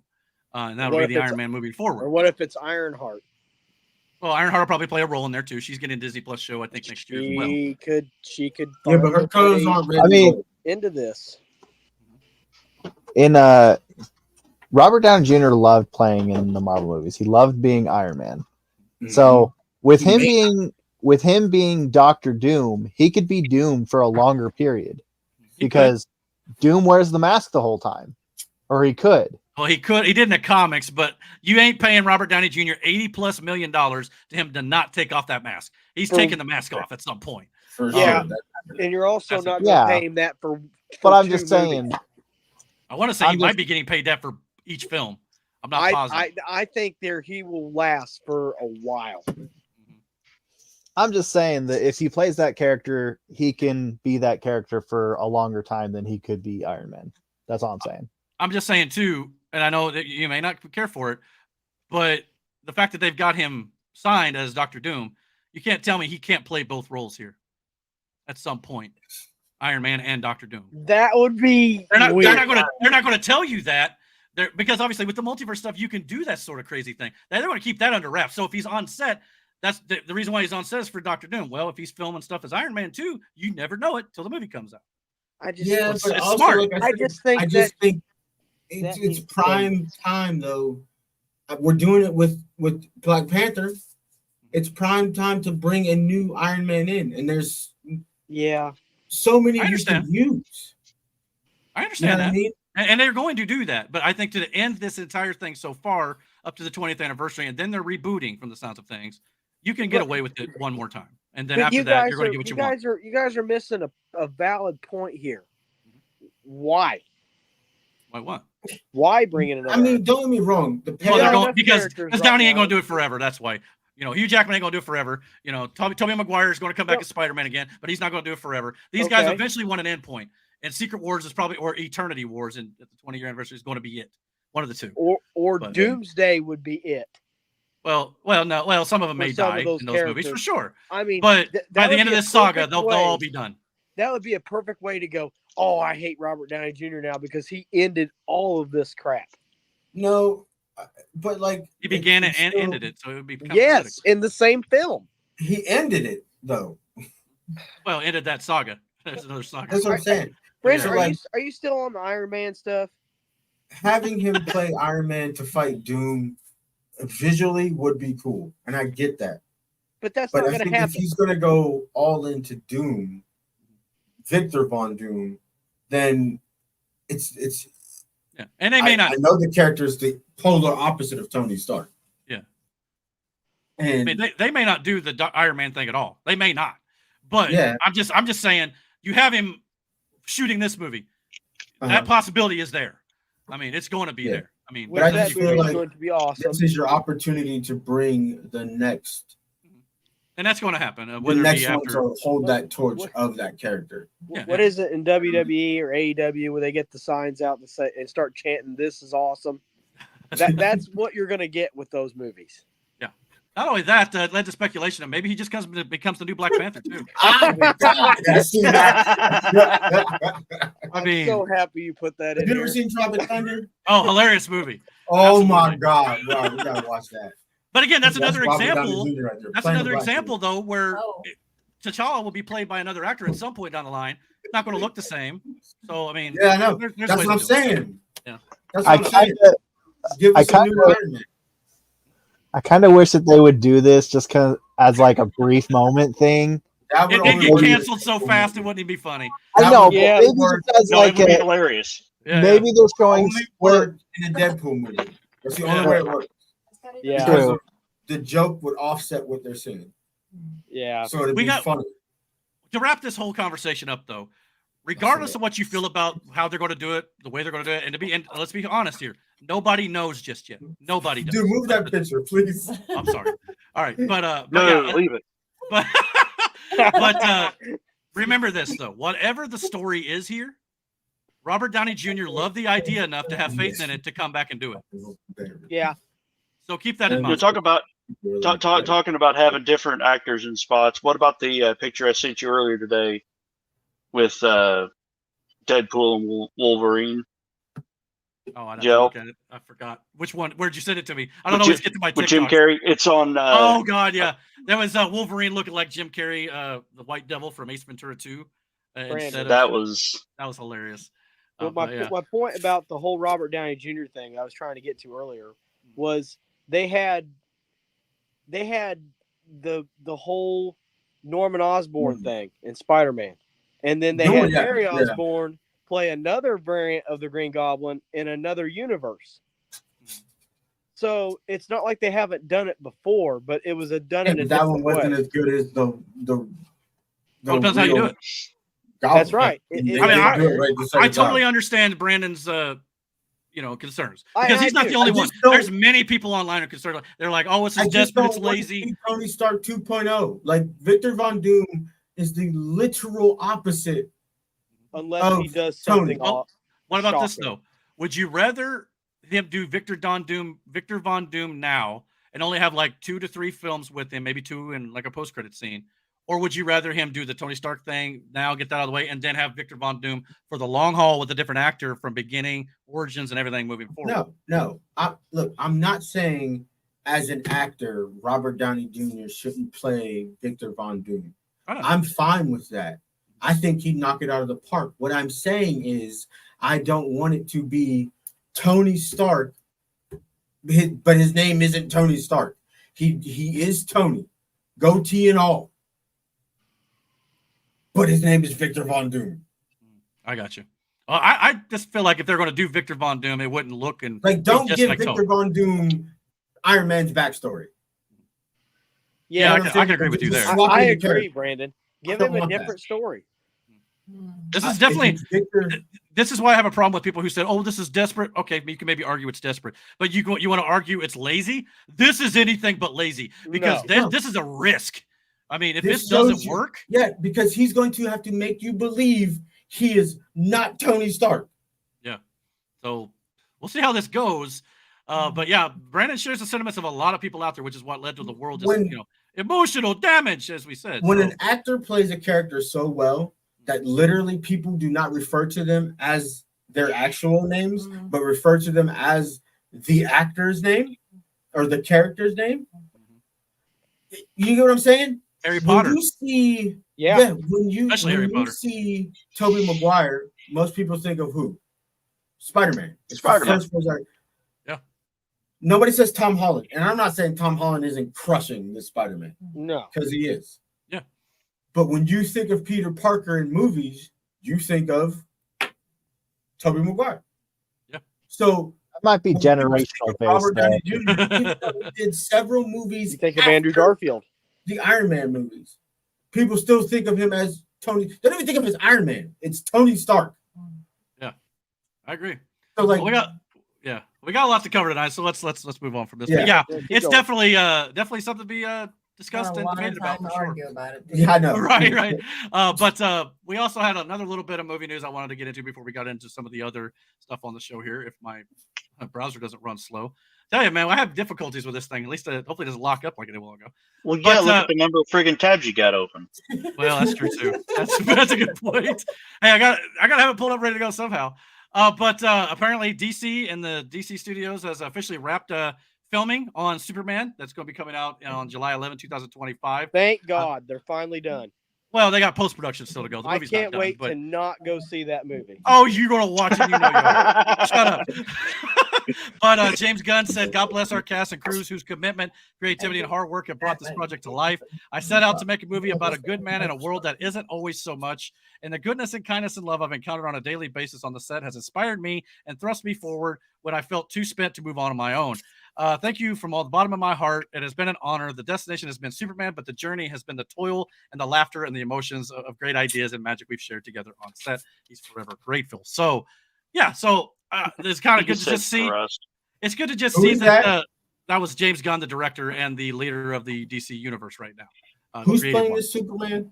David Cornsweet is you probably never heard of him. He's kind of a new actor on the scene to some degrees, but he did post a video of him enjoying a cheat meal after he finally got done filming, which I think he probably earned this for sure. Like a Superman.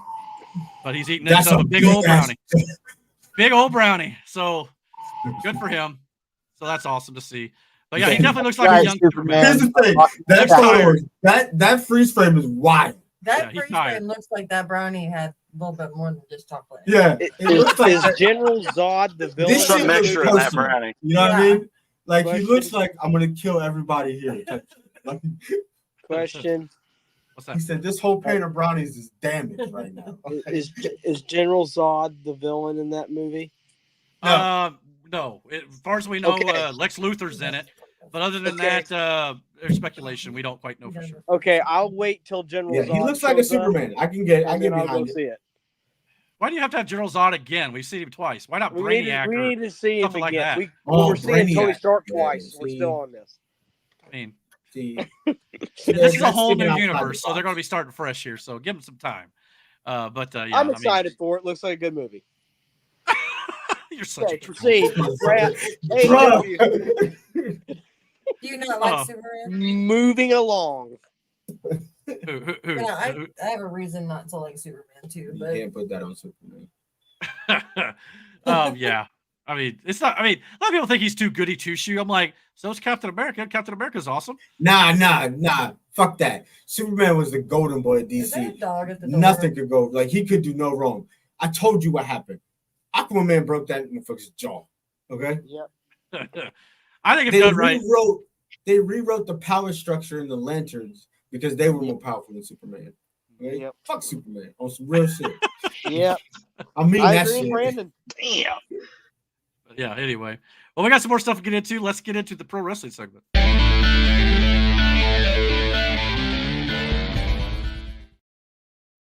So, talk a little bit about WWE and AEW right quick. We'll try to make it kind of quick. I know not everybody's into it, but Brandon. Seth, So yeah, so we've got the confirmation that Seth Rollins will be the special guest referee for CM Punk versus Drew McIntyre at tomorrow's SummerSlam here on August 3rd. And I don't know about you, I'm getting some strong SummerSlam 1997 vibes here. So I thank God I wasn't the only one who thought of that. Okay. I said, there's no shot they're going to tell that story again. Yeah, I think it's going to end up just like it. But it makes all the sense in the world to tell that exact story. Yeah, because Drew McIntyre's been getting screwed over by CM Punk and Seth Rollins, I guess a little bit here and there too. But Seth Rollins being the special referee will probably take on the role of Shawn Michaels. And I'm assuming Seth Rollins will probably end up probably trying to hit CM Punk at some point. And then he'll end up hitting Drew McIntyre instead. And then CM Punk will get the pinfall victory. And then Drew McIntyre will blame Seth Rollins. It'll be just like when that happened when Bret Hart spit at Shawn Michaels. He tried to super kick, it was a steel chair, I think, and he whacked the Undertaker with it instead, causing Taker to lose and Bret Hart to win. So I think that's exactly what's going to happen here tomorrow. Man, he's a chunky monkey. Look at him. But it also look at the Undertaker, man. He has lost some serious weight. Yeah, retirement will do that to you. I know it will. That was during his active days, like right in the prime. But yeah, he's definitely slimmed down over the years for sure. Yeah, I think that's where they're going. Sorry to interrupt you. Oh, you're fine. But anyway, moving on, I guess. We also got a little bit more to do with the Wyatt Six and Chad Gable and the Creed brothers. They went face to face finally this week. We got the reveal of all the other members of the Wyatt Six with Rowan and Joe Gacy and Dexter Loomis. I assume that's what they're going to be calling him moving forward. Sounds like they look sick, by the way. Those three were going to go 3-on-3 against Chad Gable and the Creed brothers next Monday night on Raw on Sci-Fi. So that'll be a fun 6-man tag, I think. For Sci-Fi. Sci-Fi. I don't know why they're on Sci-Fi the next couple of weeks, but anyway, that's going to be a match. That'll be a match. We also had Finn Balor and Gunther this last week on Raw. It already happened, Brandon. It ended pretty much with Gunther choking out Finn Balor without any help from Damian Priest. Obviously, they both don't want any help at this point. Damian Priest is the Judgment Day, and Finn Balor as well. But after the match was over, Damian Priest come out, and him and Gunther had a brawl leading into their title matchup on SummerSlam tomorrow. So, again, it kind of just leads into SummerSlam for sure, which we'll get into in just a second. I think we're going to possibly be getting the breakup here of Judgment Day at SummerSlam finally. Between these two guys are going to explode. I think Finn Balor's going to come down to probably help or try to help Damian Priest. Damian Priest is not going to like it, whether he inadvertently or on purpose cost Damian Priest the title, and Gunther is your new world champion. If he cost him the title, it'll be on purpose. It's not going to be inadvertently. I think this tension between them is like, this is a boiling point. We knew that title was going to be a point of contention because Finn wants that title back because he never lost it. And he got close to getting it, and who got in his spot? Well, and Finn's even been saying over the last few weeks, like, man, ever since you won that title, man, you've changed. So they're just planting those seeds of like, yo, man, we don't like what you're doing here. So, yeah, we'll see how many people turn on it, but I think we finally get the turn. The Judgment Day abandoned Damian Priest, and Damian Priest is going to go on as a babyface, which he already is. Can you go back a slide? Just for 1 second. Okay, what, that one? Okay, back one more. Brother. It's like, this isn't Monday Night Football. I can't do instant replay and shit. Okay, that is my favorite picture. Can you send pictures of that to me? Because I love seeing Finn Balor lose. You just mad because he's got 0.25% no, body I fat. just don't like Finn I Balor. didn't know what Matt was into all of a sudden. There, do you want to see another man choke another man out? That's kind of creepy, bro. His abs got abs, Matt. You see this man's abdominals, bro? Just saying, why are you gonna be like that, man? Why are you I'm gonna make it weird? I see it. I think you're making it weird. Fair. I mean, this is what we do here. Fair. On SmackDown tonight, apparently the only thing I really know that really happened on the show was apparently it was announced that the WWE Championship match between Cody Rhodes and Solo Sikoa is now officially a Bloodline Rules match at SummerSlam. So, if you remember what happened in the funniest shit ever? Everything. You know what would be the funniest shit ever? What? To give Sikoa that title. That's not happening. Cody Rhodes was out. That would be funny, Brandon. I mean, I don't think it's going to happen. I could be Cody's dead wrong. not good unless he's chasing the title. Yeah, what I said. And this would be a good. I love Cody Rhodes. I mean, you could, but Cody probably wouldn't be chasing the title for a while because I think tomorrow we also get the return of Roman Reigns. That's just my opinion. No, I think it's too early. I think you get Lance for that. Okay, well, we'll have to wait to see if that does happen. Oh, you got plenty of It's because you too much longer, Brandon. Because here's the thing: if Roman Reigns comes back, costs Solo the championship title against Cody Rhodes, between now and Survivor Series, which is in November, Roman's got to build up his bloodline again because they're all scattered to the wind right now. Yeah, you're right. Got to have a little case for Roman to build it back up. You know what? That happens. That storyline, is that the Miz down there in the corner? Yeah, the Miz was actually the host of SummerSlam this year. If he went with Paul, if Roman comes out and does what he like does in the 2K game, I mean, they made a bloodline rules for a reason. I mean, they got to have some sort of shenanigans going. Obviously, Solo's buddies are going to get involved. Yeah. Cody maybe have Kevin Owens and Randy Orton help him out. They've been doing that for the last few months and weeks or whatever. Or you could have Jimmy. Jimmy could simply do that too. Jimmy could come back. Maybe Jay and Sami Zayn. That's the other thing, which again leads into this. But they don't care about what's going on with the bloodline. Well, they had that tease a few weeks ago where Jay and Sami Zayn teamed up on Raw and actually wrestled. I get that. No, I understand that, but that's on Raw. Right now, they're both out of the bloodline. They don't care. There's still animosity towards. I understand that Jimmy has acknowledged the fact that something's going on, or not Jimmy. Jay has acknowledged the fact that something's going on with his brothers, but he's like, I'm out of that. That's not my problem. So it wouldn't make sense for Jay to help anything. Jimmy coming back next to Roman would make sense, but Jimmy more so, and then costing him the title after what he even did to them, to him to begin with. So the big payoff is going to be Roman coming back, but I don't think you just do that on a SmackDown either. You know what? No, definitely not. You do it on your third biggest show of the year. You remember the dirt sheets back when the indie dirt sheets was all the time? Like now it's a little harder, but it still happens. But I'm surprised I don't have people following them. Oh yeah, they probably do. I think that's why you get the occasional this person after the performance center. But there are some times when it's like something really major, they've gotten pretty good at hiding it for the most part. I mean, AJ was kind of held, except for the smart marks who could read the writing on the wall, that AJ was going to WWE type. But like for casuals, a lot of them had no idea he was going to be there. You know what, Eric? I'm actually going to root for Nia. Well, let's break this card down match by match here.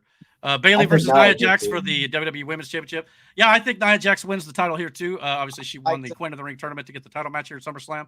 So yeah, it just sucks that she'll be a transitional champion. I just have to say, when we were at the circus, the one girl looked like Bayley. Yeah, the one chick did look like Bayley. To Tiffany. Maybe. I mean, I think she holds it for a while though, because Tiffany's not going to cash it right. I would love to see it, but yeah. I think that at least till Royal Rumble. Nice to build that story between her and Tiffany, and then Tiffany betraying her. Then of course you could have Jade Cargill, you could have Bianca Belair, even though they're kind of going after the women's tag titles right now. You could have them kind of be Nia's challengers a bit here and there. Maybe they get beat by Nia. We'll have to wait and see. Maybe they turn Tiffany Stratton babyface. She's kind of a heel right now. Who knows? We'll have to wait and see what they do. But yeah, I can see Nia Jax winning the title here. I hate Nia Jax, but I'm rooting for her in that one. We got Sami Zayn versus Braun Breaker for the Intercontinental Championship. I think Braun Breaker wins the title here. Yes, I understand that, but hear me out. Okay. Hear me out. I'm listening. I've been hearing that all night. Sami retains. Okay. You very well could do that. I'm not saying Braun wouldn't make it, because I think Braun could carry that title. Oh, yeah. I just think if you're going to do it with Braun, you want another dominant run, kind of like with not on the length that Gunther did it, but the scale in opponents and actual fucking defeats and matches go with Braun. With Breaker, I mean. So the only reason I say it kind of leads into my theory that Sami Zayn and Jey Uso may start to build up bloodline stuff. So it makes sense to drop the title. So, but yeah, I mean, you're right. If everyone could keep on Sami, he can still do that too. I mean, so who knows? And Sami may not even be a part of the whole bloodline thing. I don't know. Yeah. Maybe they go get some other Samoans out there on the free agent market, bring them in. But to me, it would just make a lot of sense for Sami and Jey, and Jimmy. Those three were close, especially under Roman. So we'll have to wait and see. But yeah, I think this is the time that Braun wins the title here. But that's just my opinion. I fully agree with you. Yeah. I think it'll be Braun. It'll be Breaker too. So we got the United States Championship, Logan Paul versus LA Knight. Again, Logan Paul will win this match. What about it, Matt? Logan Paul will win this match. Actually, I don't think so. I think now's the time you crown LA Knight. It's been a Really? long time coming.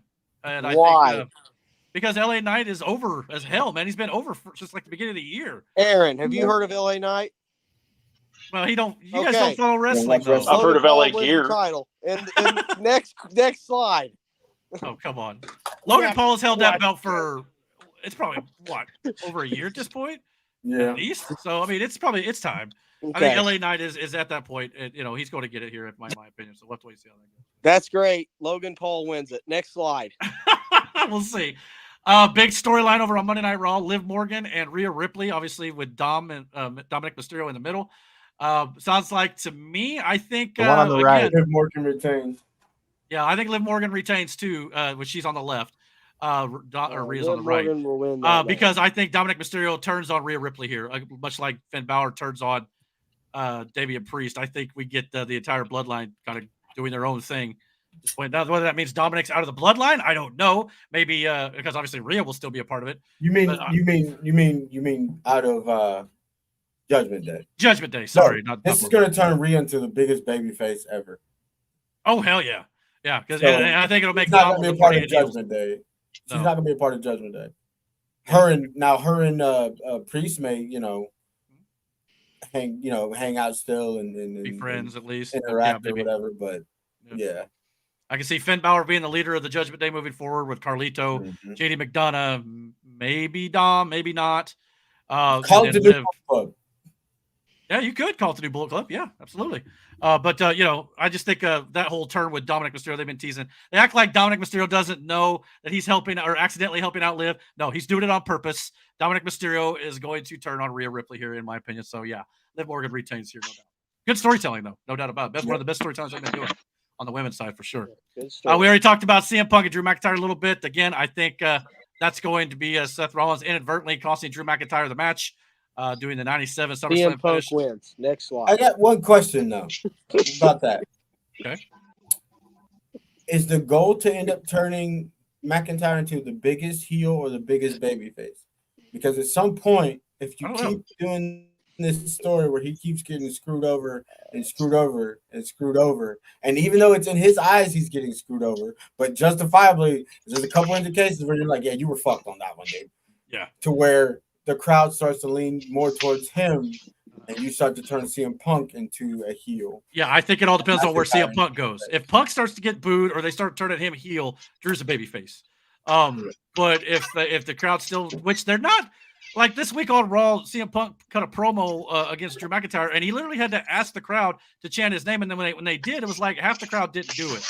So I don't know if they're going to keep CM Punk babyface because he's not getting the biggest reactions as he once did, especially when he came back in AEW. Now, granted, he came back in AEW after 7 years. So I don't know exactly where the crowd's feeling on him right now. It could change. But yeah, I think you make a good point, though. It could be either way. I think it could be babyface for Drew McIntyre. That's because everyone would rather watch an NXT match than that. Wow. Okay, All proceed. right. Shut up. Maybe back in the day, not now. I'm getting under Brandon's nerves. You can tell me Brandon told me to shut up. We got Damian Priest and Gunther for the world title. Again, we kind of talked about that already. With Damian Priest getting screwed over there for sure, as Gunther probably wins his first world title. And I think he holds on to it to at least WrestleMania, in my opinion. Yeah. Then maybe Cody Rhodes or I don't know who could chase Gunther for the title coming out of John Cena, slaying the beast, getting his 17th world title, winning the Rumble. Maybe that could be a thing. I'll have to wait and see. But yeah, I think Gunther wins here. And again, Gunther is outstanding. If you don't like him, get on board. And then, like we said, the main event, Solo Sikoa versus Cody Rhodes for Cody Rhodes' WWE Championship. Again, bloodline rules for a reason, guys. This is going to be chaos, much like it was at WrestleMania. Could have all sorts. Maybe even John Cena makes an appearance here. That's a possibility too, to start his farewell tour, as it were. I mean, I don't know where he'd fit in here necessarily. He's been on a him farewell and Solo tour for 10 years now. Yeah, Well, him and Solo, but he is a Cody Rhodes fan. He respected Dusty. Talking about so John Cena. Yeah, and they could definitely play into that for sure. he Maybe could come out to help just on the pure strength of that. Well, not only that, Cody versus Cena may be the WrestleMania match as well. So maybe they plant a seed here for that. There's always things you fair can do. But yeah, I think that could be great for sure. And I think SummerSlam is going to be one of their best shows of the year. It's actually a really good card. They've built it very well. Some of the best build that WWE has been doing in a long time outside of the WrestleMania season. So that's the thing I love about WWE right now. They're just kind of resting on their laurels throughout the summer months. They're actually putting together good cards and good builds, and I think that's a really good thing to see. So, what are your thoughts on SummerSlam altogether? I'm excited to see it. Okay. Fair enough. I'm excited to not see a watch along. NFL football. We're getting to it, man. Hold on. Jeez. So before we do that, though, like I said, probably get Roman Reigns, and my browser's slow. I even closed half my tabs, so it ain't that. But anyway, we're not used to using Chrome. Yeah, for sure. But that may, and in my opinion, I think that's going to happen for sure. So good card. AEW real quick, just Swerve Strickland versus Bryan Danielson at All In in London for the AEW Championship is now title versus career. Bryan Danielson said he will never wrestle again if he loses. So now we obviously know Bryan Danielson is on his farewell tour himself this year. He even stated that his contract for AEW is officially up as of, I think, yesterday. Did he say he won't wrestle on AEW or never again? He said ever again. Which again, I thought that if he loses this, which is a great way to send him off. Well, here's the thing, though. Strickland is a match he's always wanted to have, and he's going to get that. But at All In, yeah. I thought he would cancel out some some indie spots or whatever. But if he didn't say AEW, then who's the old guy with the beard? That's Bryan Danielson. He's not. Okay, he's going to lose. I actually think he wins here. That guy over there looks like because you got to remember. Yes, this is a farewell tour for Bryan Danielson, but there's like an AEW show coming up in Washington. I believe it's like in October or a little bit later in the year. I've heard rumors that that's where Bryan Danielson wants to actually end his career, in his home state.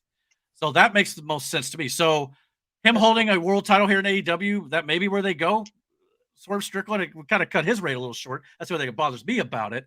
But it also plays into the fact that he's retiring anyway. He can get it back, though, Eric. So normally you would book this stipulation with a career on the line and go, well, they're not going to lose because they're not going to retire. But Bryan Danielson's case, that's a legitimate possibility. So the gimmick here and the booking of the stipulation makes the most sense because it gives you that unpredictability factor to it about who could potentially win. So I like the booking there in that regard. So just thought I'd bring that up for sure. And people want to see Danielson's last match, too. Yeah, and either way, it's a great send off. I can't imagine he'd retire in London. Yeah, but at the same time, I get retiring in his home state.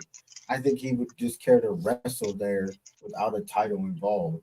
Yeah. So maybe you could say he does it because it's his hometown. It's just for that reason alone. Yeah, yeah. And he said he wouldn't wrestle again after he lost to Strickland. Yeah. But have Strickland could say, I feel like you should be, end it where it all started. Mutual respect after this match. Yeah, and we literally just had a stipulation on WWE programming about a month or so ago, where if Seth Rollins lost the title match against Damian Priest, he'd never challenge for the World Heavyweight Championship again as long as Damian Priest is champion.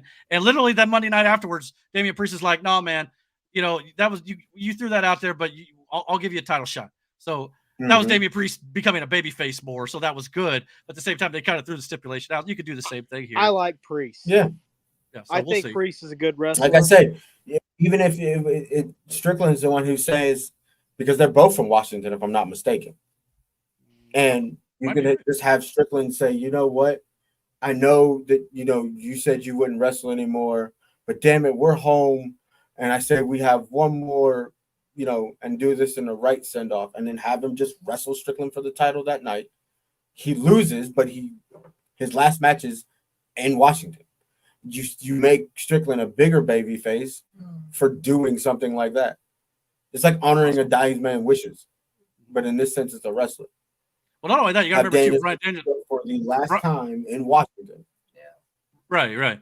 Well, Bryan Danielson also said, too, even though this is kind of his farewell tour, it's more of his full-time in-ring farewell tour. He's also stated, he wouldn't be against coming back for like a match here and there, against a big money match against a big opponent. So it's not going to be like a full-blown retirement, kind of like what Cena does currently. But it'll be his full-time retirement. He literally said it's because his kids. He was like, he promised them that when she turned a certain age that he was done. And again, as hard as it is you think about how hard he fought to come back to wrestling after being told that you can't do it anymore. And to say to his kids, all right, look, you reached this certain point, and I mean it, I'm done. It's the same with Shawn Michaels. When Shawn Michaels said he was done, he was fucking done. No matter how many cheers he got to come back for one more, he would always say, I'd love to hear it. But when I said I was done, I was done. And I respect him for that. Because, like, that's not easy. That's not an easy drug to walk away from. It's like what the decision you have to make. Yeah. You know? It's... Yeah, we got a big decision coming up at work and things like that, which we could talk about offline a little bit for sure if you guys want to know more about that. But yeah, we got some changes going on there for sure too. But yeah, it's definitely something that they're going to play on. Dynamite's main event this week was Hangman Adam Page versus Darby Allin. Brutal match in my opinion. It was a fall-away slam onto steel steps that absolutely killed Darby Allin here. But Darby gets a big win here. They are definitely building Darby Allin big time. He's got a TNT Championship match against Jack Perry at AEW All In, that big show. As also, he won the Royal Rampage match, which will be giving himself a world title opportunity at Dynamite Grand Slam coming up here in September. So, yeah, they're definitely building him up to possibly challenge the world champion, possibly even winning the TNT Championship. I don't see him beating Jack Perry at All In, but going up against potentially Bryan Danielson or Swerve Strickland in September, that's definitely going to happen. So, I love these kind of wrestlers. Legitimate. That just chaos. A couple of days for the pay-per-view and still did the pay-per-view. Shoot, the Royal Rampage match, he literally did right after Blood and Guts last week, the brutal cage match, and he went out there and wrestled another match that same night. Yeah. So he's a workhorse. He's a small guy, but listen, crazy. I get all that. He is shortening his fucking career. Yeah. Oh, the bumps he takes. Yeah. Oh yeah. The consistent. Like, dude, that it's wear and tear catches up with you. He took a fall-away slam onto steel steps on the step side of it. After he got hit by a bus. Yeah, flat-backed on the steel, aluminum or whatever they are, steps. We watched him do a coffin drop from the top rope from the inside of the ring to the outside onto a set of stairs. Off a 20-foot ladder, off the top of the ring, down through chairs with plate glass, flat-backed. Like, I mean, Darby, psychopath. I get it. It's a sight to see. The spot's great, but dude, he's a good wrestler, and it sucks that like you won't get to experience the longevity of somebody like him. I know, yeah. But then again, I used to think Jeff Hardy would be retired by now. Maybe that's the way he wants it, Brandon. But Jeff Hardy can barely walk. You see his knees? I know, Brandon. Maybe that's the way he wants it. Maybe he just wants to be a short death wish. No, it's not death wish. This is the same man who said he was going to climb Mount Kilimanjaro this year, but a broken foot took him out of that. He's going to do it next year. So the guy is. So yeah, he's been doing all this shit, but it's still like his foot. Nah, bro. He was going to do it anyway, but then he got hit by a bus. Legitimately, got hit by a bus in New York City. So hit by a bus. What do you mean by hit by a bus? New York. He got hit by a freaking bus. And lived? HIT. I think he broke his nose. Yeah. That's the thing. Like I said, I don't think it was going super fast, but enough to hurt him. I love Darby. I love his matches. First responder. The spectacle of it all. The spots. Hit by a bus. Crazy spots. Yes. You know what I'm saying? But dude, you heard me right. Because you don't get the longevity out of that. Yeah, I understand. And he's you're not going to see that forever. I hear you. Another thing they've been teasing on AEW a couple weeks ago on Collision, when Christian Cage and the Patriarchy won the Trios Championship, there was some flickering of the lights. And on Dynamite this week, during the main event, the lights outside of the barricade, LEDs went out during the match, which led to people going, well, what the hell? Do they just got a problem?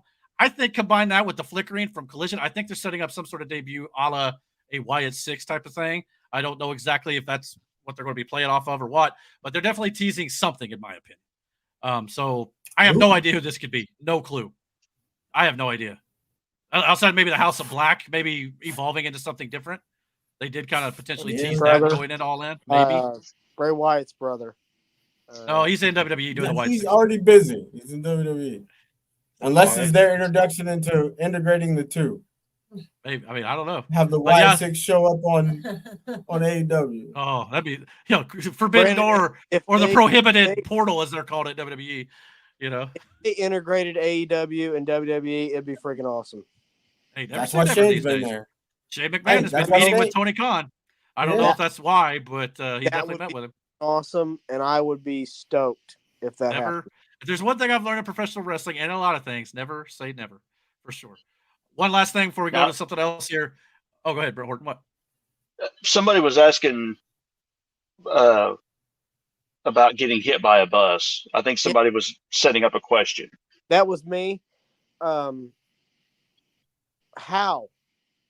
Just walking down What the do you street, mean, how? got tagged by a How do bus. you survive hitting I mean, by a bus? It wasn't going 60 mile an hour. Yeah, I mean, Okay. It was going fast enough to if break it's- his nose. Well, I mean, I'm missing some details here. Well, I'd have to I look mean, it up like, to give you the if- full details.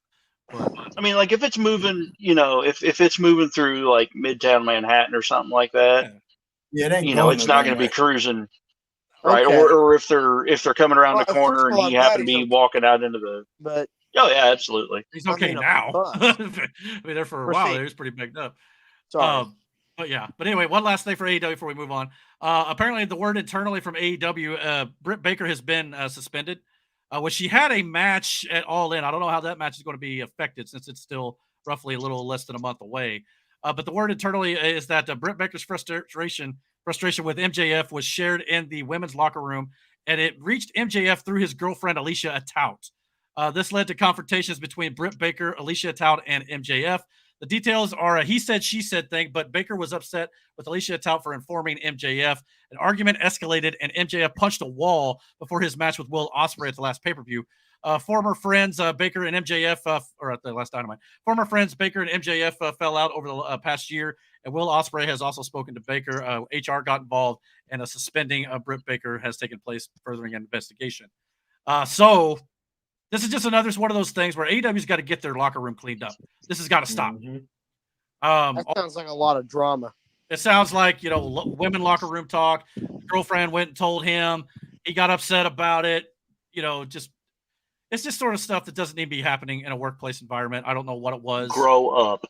Pretty much, and a lot of wrestling fans want to talk about AEW's had this issues for a while now, and it's just another example. I fully agree. It definitely needs to change. Tony Khan needs to get his crew and their act together. Because it's just like occasionally you'll see this in WWE, not so much recently as it has been in the past with Vince McMahon, but this sort of stuff just can't happen to run a good company. It can't. Not only that, you may be affecting one of your big marquee matchups at the upcoming biggest show of the year. You are.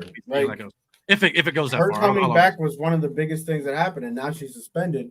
And it's like, depending on what the context of the conversation or the disagreement is, or what you potentially could be getting rid of another one of your top marquee players in MJF. Yeah, absolutely. So it's like, you got to get that shit sorted. Everybody was like, well, y'all making too much money, bud. Yeah. Everybody's like, well, CM Punk was the problem. And not saying he was innocent in the matter because he wasn't. But at the same time, he's not the whole problem because this is still happening and Punk's gone. So, you got to get your crap together. That's all I can say about it. Part of it, what he was saying is right. Then yeah, it probably is. I mean, like I said, there's usually a bit of truth in the middle, and we definitely take that to heart when it comes to politics sometimes. But at the same time, that's a little more touchy situation. But yeah, so I mean, this is one of those situations. It's like, yeah, we just got to get it figured out. That's all I can say. All right, well, with that being said, let's move on into something that's finally back after a good hiatus, and that is the NFL.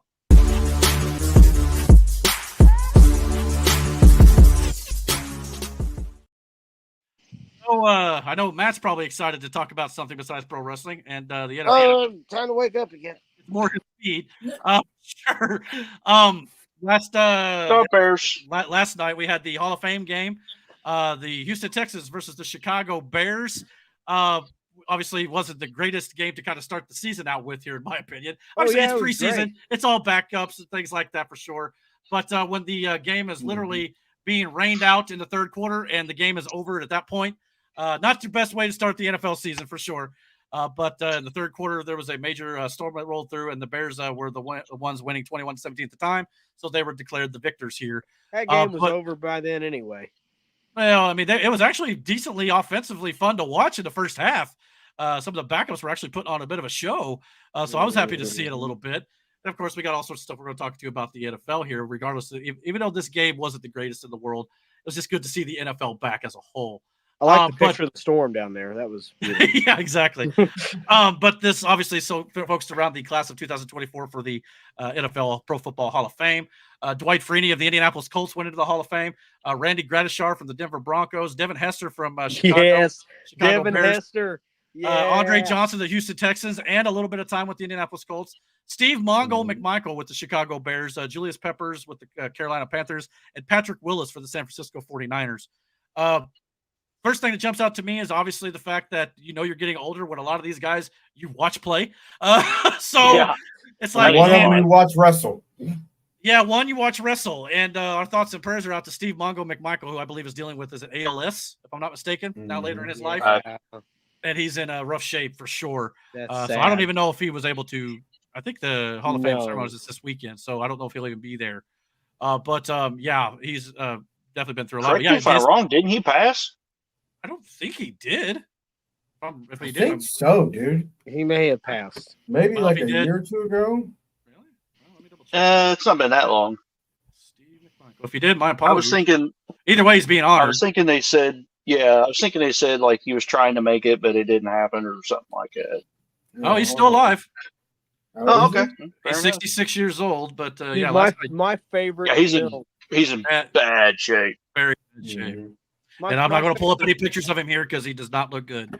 It's just a shame to see. But glad to see him at least being honored for his contributions to the NFL. He should be honored in like WWE and Hall of Fame or whatever as well for his contributions to WCW, part of the Four Horsemen at one point even.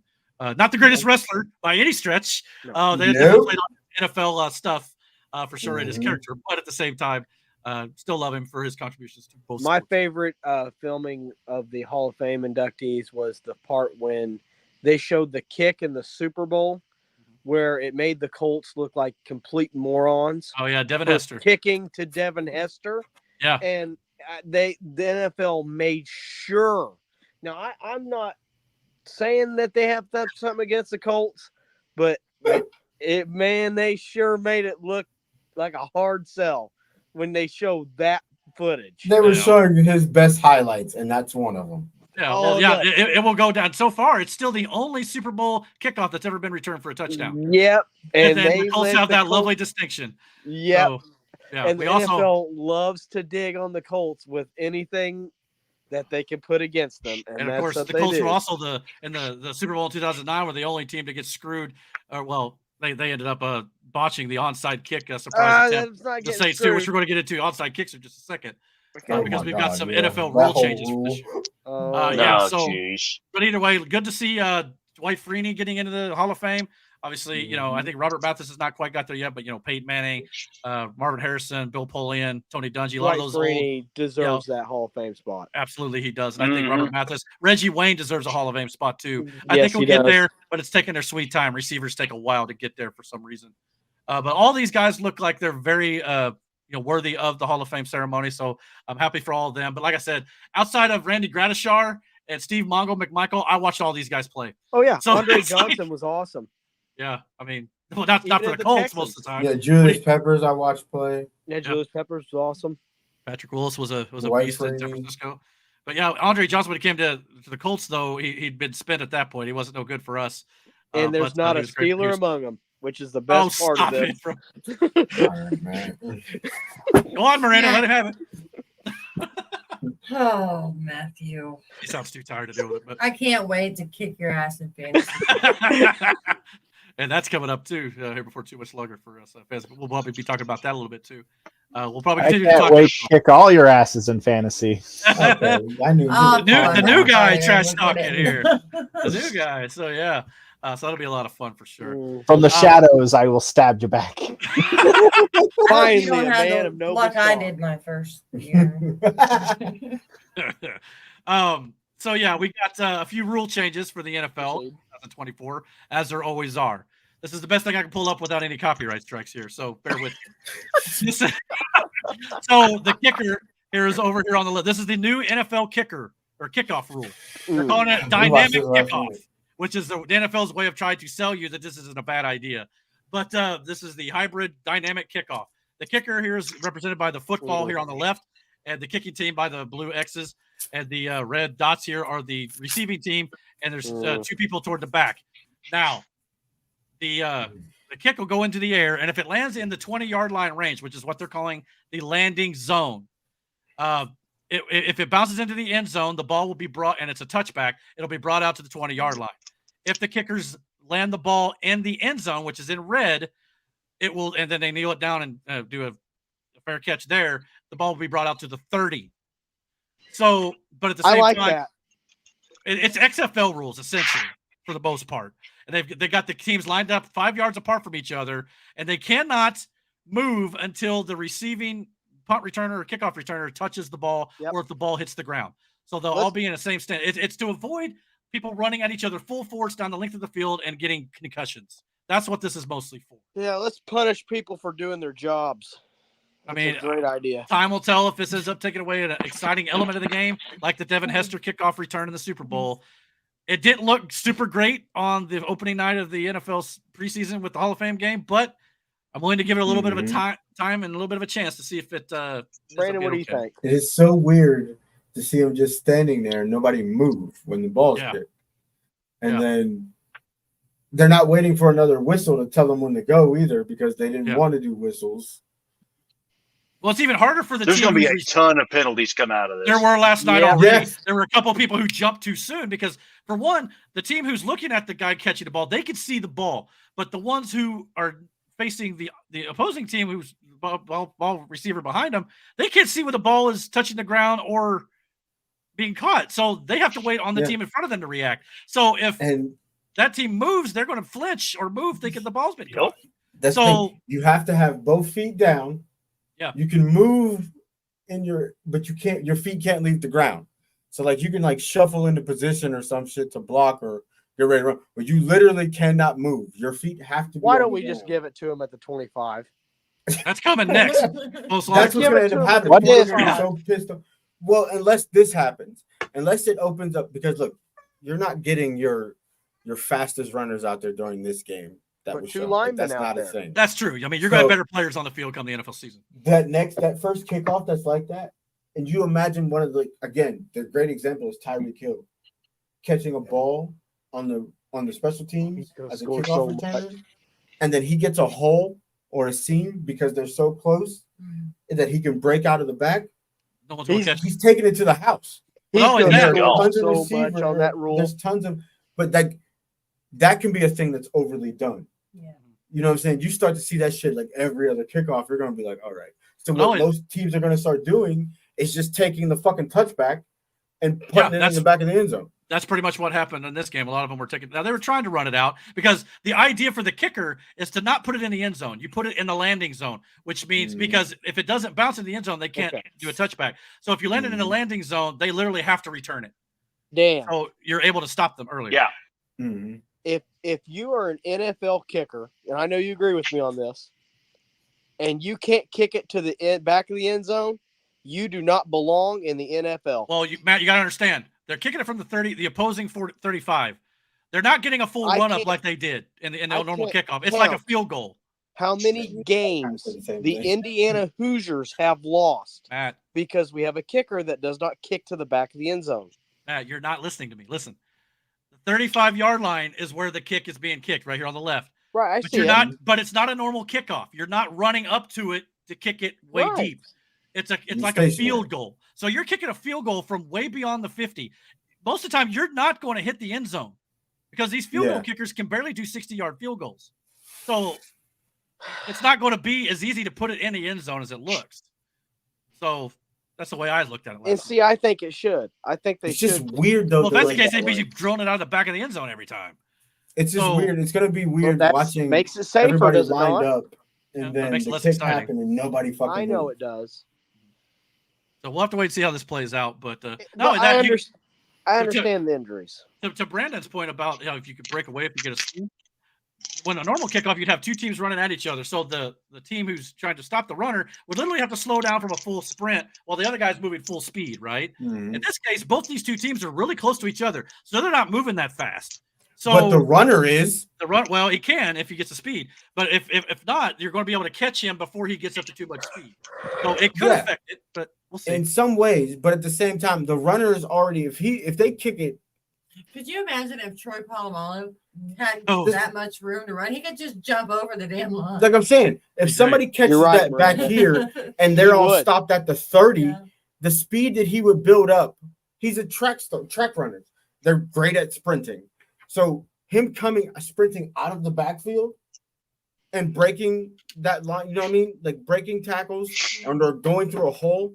After he opens up, nobody's going to fucking catch him because now you're so close to the other team instead of getting that run up start where you're running through most of them to get to the backfield to stop the runner. You're so head up that you're caught up in it. Now you got to turn and accelerate. Whole time you still got somebody else pulling on you. Or put a bulldozer like Gus Edwards or Derrick Henry back there.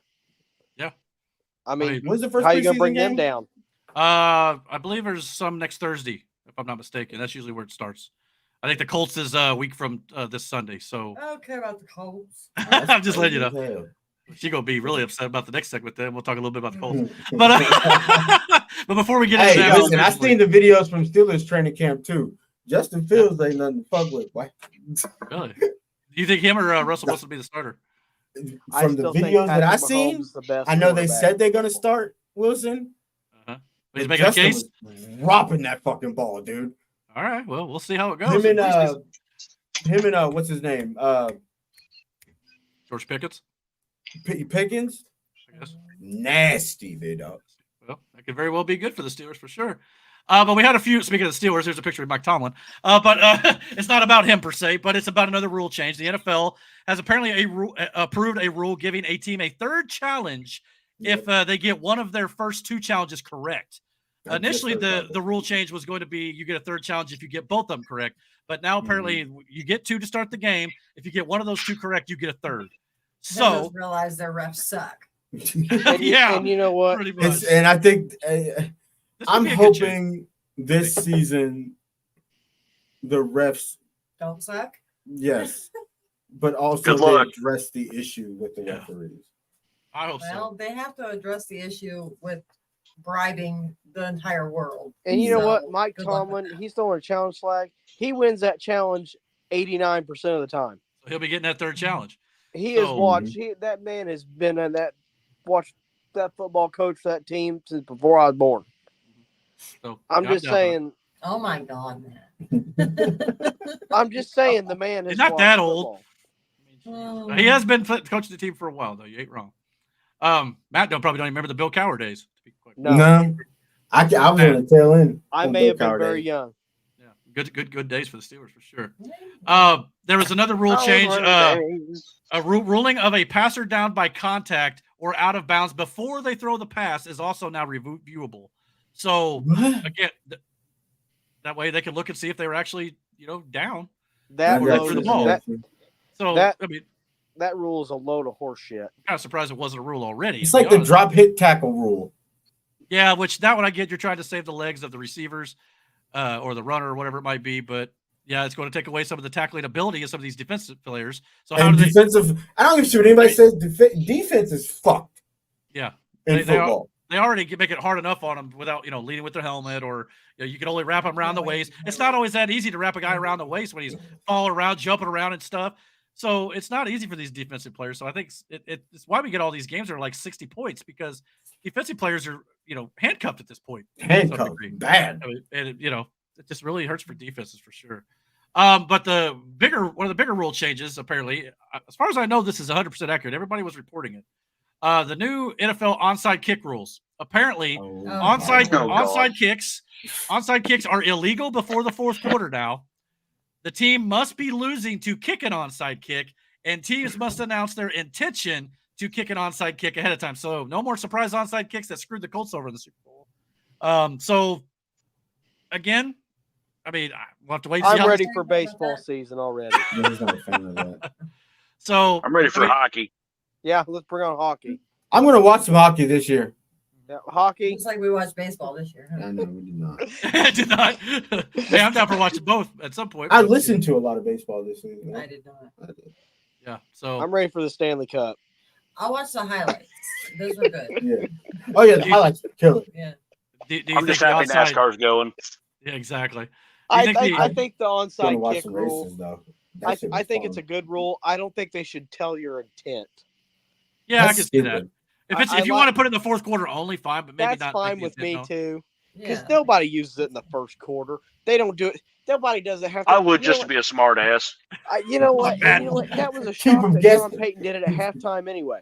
I will say this though, maybe it'll be good if they put that into Madden because those stupid Madden players online love to just onside kick and stuff and they don't punt Every and shit. play. It's stupid. Hey! Don't be attacking me now. Dan Horton Or just always ran streaks and Hail Marys. That's the way you go. Just go That's deep. what Miranda It did, worked, shit. didn't it? It sometimes works. I'm not gonna lie to you. Dan, you That's guys what Miranda have did to the whole have a time we Madden. fucking play. I in just your play fire prevent department. defense the whole time and stop you. But yeah. That's why I won't play that. We used to.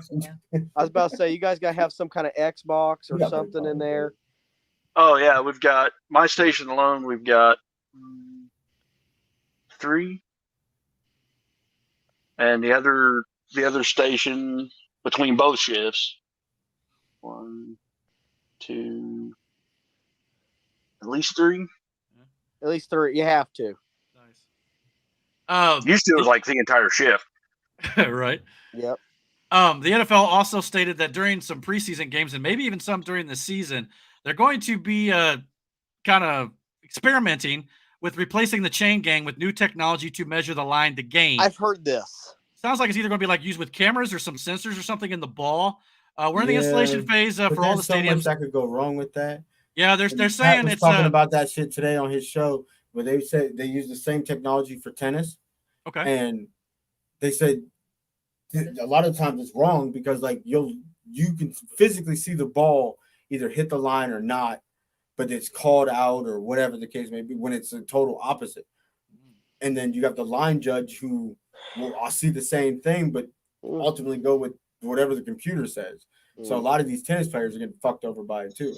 So like, I think it's one of those things. I guess they shouldn't play tennis then. They think Do you know why they're doing this, Eric?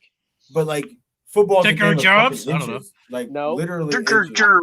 And I if know you why. Fuck that up as much as they fuck it up without the chain sometimes. Like, I think the chain should still be there. Don't get rid of the chain. Oh yeah, especially they're not altogether, but have it there as a fail safe. Yeah. Do you know why they're doing this? Why? Because of Jason Kelsey. Why? What did he say? Jason Kelsey and Jalen Hurts have caused this. Because last year they caught Jason Kelsey doing the shit with the ball. And now they're going to try to do it automated because now they're trying to get rid of the tush push and all this other crap. Well, that should probably they did it way too much. It wasn't illegal, so There- they were allowed to It's do it. effective. It's not an illegal cheese. thing either. Oh, I know it's It's not. up to you to stop it at that point. Agreed. Brandon, You know a team is good at doing something. there's Your some whole goal cheese of your with the tush defensive push. coordinator is to come up with ideas and plays for every fucking thing. If I you know. don't You can't like tell it, me that there ain't I just no got stop sick of them watching from it. doing it. I understand. And I'm not even an Eagles fan. Brandon's on something new tonight. No, I'm just pissing him off. Like I'm it is what it playing. is, dude. Like I don't know. bitch What do y'all about it. feed Like, him? they're taking so much shit away from sports as it is Yeah, fair. that doesn't make the fucking sport what the I sport agree, is. That I like agree. you start Oh, banning it's just like playing NASCAR, simple man. because everybody's like, well, they Yes. do this and we can't. That's your fucking problem. Yeah. Dan, welcome to Formula One. I refuse to watch Formula One. No, that's what NASCAR Here's is the now. thing. Is Formula One. There's a lot of teams becoming. that stopped it from fucking happening. Yeah, fair. So do what they did. Yeah. Some If people it's can't, something and that- I guess they get a And little that's the butthurt about it. issue.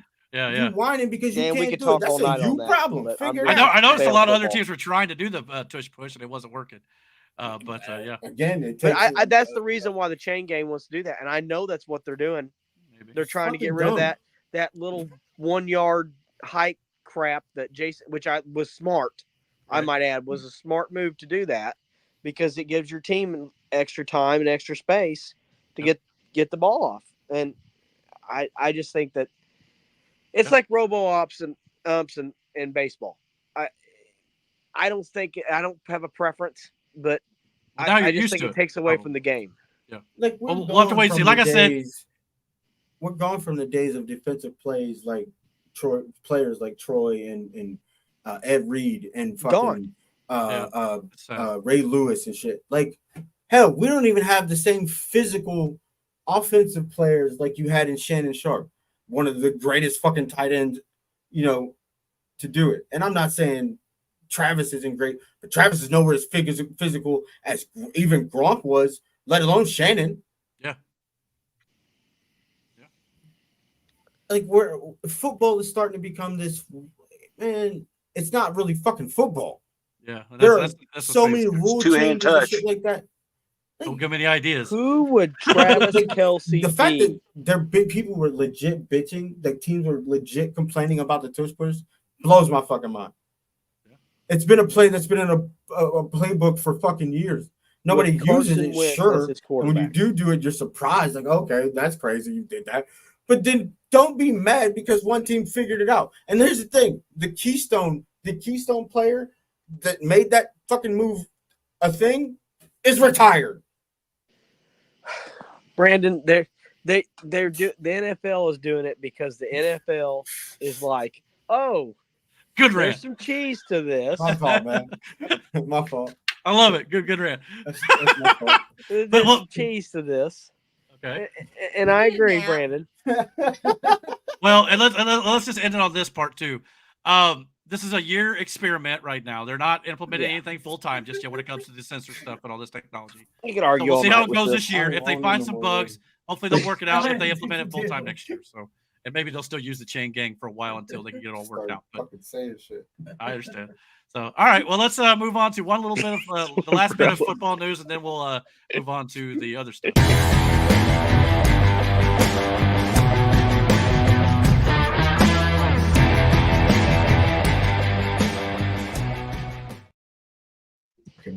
Why did the Colts get their own special intro? Because the they're Colts are best team. listen.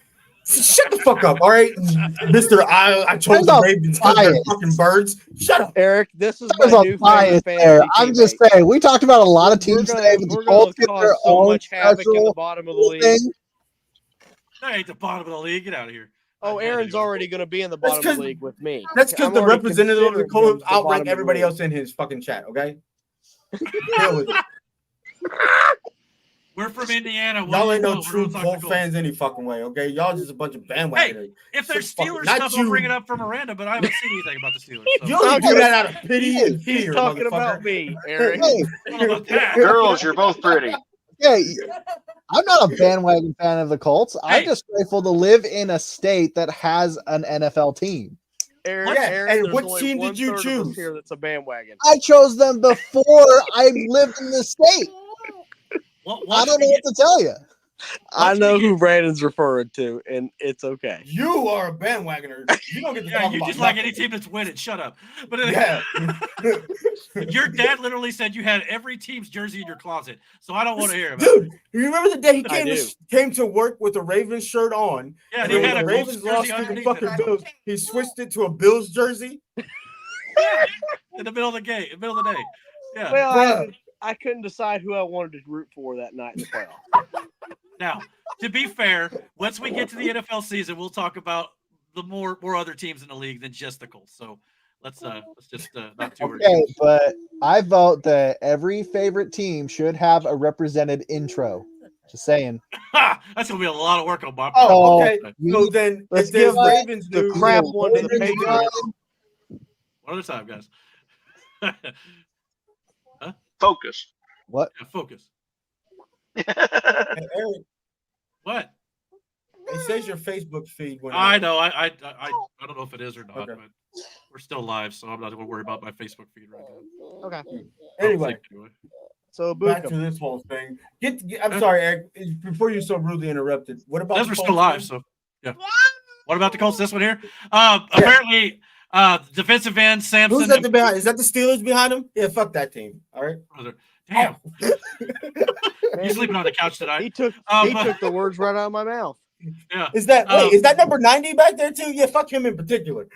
Well, TJ Watt. Yeah, you say that to his face. See what happens. Nah, I'm good. Nah, I'm good. Yeah, you do it. I'll say that to the internet. I I'm not think saying he's a that- big Doesn't look like pansy. TJ, does it? That is TJ. His Defensive cousin's end. wife. Defensive end Samson Ibuka for the Colts has torn his Achilles and he's already out for the season. So All right, we haven't Eric, even- why you gotta start with bad news, fam? I was hyping because it it's up. the only I news was- we got right now. I was on Is my that high Darius horse. Leonard's What number? are you talking about? You ain't see all the news that came out of training camp? Well, there's some good news, I guess, when it comes to that, but nothing like, yeah, I mean, obviously, Richardson's throwing great passes and Latu 80, crushing it. and we're going to need a Latu to crush it because Samson Ibuka going out, Yeah, our that's defensive right. end now is taking a bit of hit at the depth spot, and Ibuka was actually one of our better pass rushers. So Is That's Samson probably- Ibuka wearing Shaquille Leonard's jersey number? I thought he was 50, 53? 53 and not 52. He's Okay, I was just making sure. Yeah. Okay. Oh, and big news on the Colts side. They have Joe Flacco. Yes, they do. And hopefully he never plays a snap. Because if he does, that means it's, there's just something's wrong with him. So Just saying, call dibs in the fantasy league. Yeah. Well, Yo, anyway, just pick Joe Flacco, bro. We're going to have a conversation. Hey, he's going to be my backup, but I call dibs. wait to just tell everybody. Wait, they're going to draft him before you now. Good job. Eric, would you just say? Nobody's going to draft him. You know how much Flacco? crap I've heard about Flacco from pretty much everybody in this group right now, except for Horton. I haven't had conversations with him. That reporter looks like she really wants to be there. Look at her. She's like, yeah, I want to go home. Latu was asked about Samson Bukum going down. He says he was his big bro and helped him a lot with the transition to the NFL. Said the news is sad, but it motivates him to make sure there's no drop off of the play at the defensive line. So this kid's going to get thrown to the wolves earlier on than maybe expected, which we probably expected to see him play a little bit anyway. He'll be injured by preseason week 2. All right, proceed. All right, Matt. I'm done talking to you, bro. You know what, bro? Like, for real. Like, oh, man. Who's the? I hope you don't win a single fucking game this year. I won't. It's okay. Proceed. What, Aaron? Who's the current Colts quarterback? Anthony Richardson. Anthony Richardson. Could be a beast if he can. I hope he gets like a minor injury and Flacco gets to play one game. Okay. All right. Why would you want one game out of him? Flacco's not playing. Man, okay. He's okay, Aaron. Let me tell I you was something. trying not to cripple your team completely. Just one game. You need to give that shit up because you're not good at it. Okay? He's just starting out this year with us. Give the guy a break. I know. He's trying. You need to learn from how I talk shit. So proceed. I wasn't even really like talking shit. I was just trying to hype up my favorite quarterback. Okay, I'm done talking to you. Oh my god. Yeah. Well, I guess that'll do it for the NFL segment. It's good news. I hope Abukum's okay, but I don't know. I haven't heard. We're done for the season, which sucks because, like I said, he's done for the season. So our pass rush and our corners situation in our secondary is already kind of a bit of a problem. Hopefully, our depth at the defensive line doesn't become a bit of a problem too. So every year I do. I wish him all the best. Where he's every year talk about all this shit here, all so fucking negative, right? But before the first kickoff, he's like Mr. Optimistic. It pisses me off because I'm like, bitch, you can't be on a high at one moment and then the next one be like, I'm shitting on it all. I'm just excited, but you usually talking about me. No, he's talking about me. No, talking about Eric. Yeah. Every year we go through this. Brandon every year's like, I don't know, man. We'll have to wait and see. Latu. And I'm like, hey, we'll be all right. I'm not saying we're winning the Super Bowl. But then you leave with all this negative shit, and you're just like, "No, we got this issue, this," and then it's like, okay, keep that same energy, fam. Yeah, exactly. Latu's the rookie we drafted, right? Yes. Yep. What is this we shit, Matt? You're a Colts fan. Shut up. I'm talking about the Colts. I live in Indiana. I was referring to the Indianapolis Colts. I live in Indiana, but you don't see me cheering for the Pacers.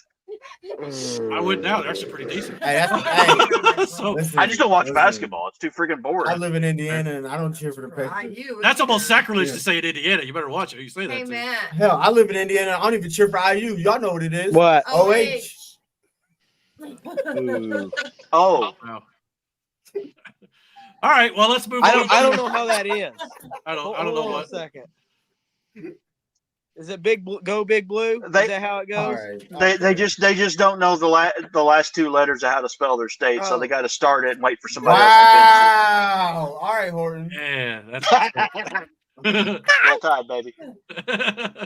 He said Roll Tide. I'm out of this ball game. I'm done now. I'm muting myself. But we need to go to an IU game this year. Seriously. That would be fun. Oh, absolutely. Just so we can clown y'all the whole I'm guessing it'd be Ohio State, huh? Yep. Yeah. Good luck getting a ticket. That's the one that's always sold out. Bosses, they used to give them out for free, but see if we can bring that back. He went with Bama. I'm done. Morale booster. Yeah. All right. Well, let's keep all this hostile energy here while we get into news and politics now.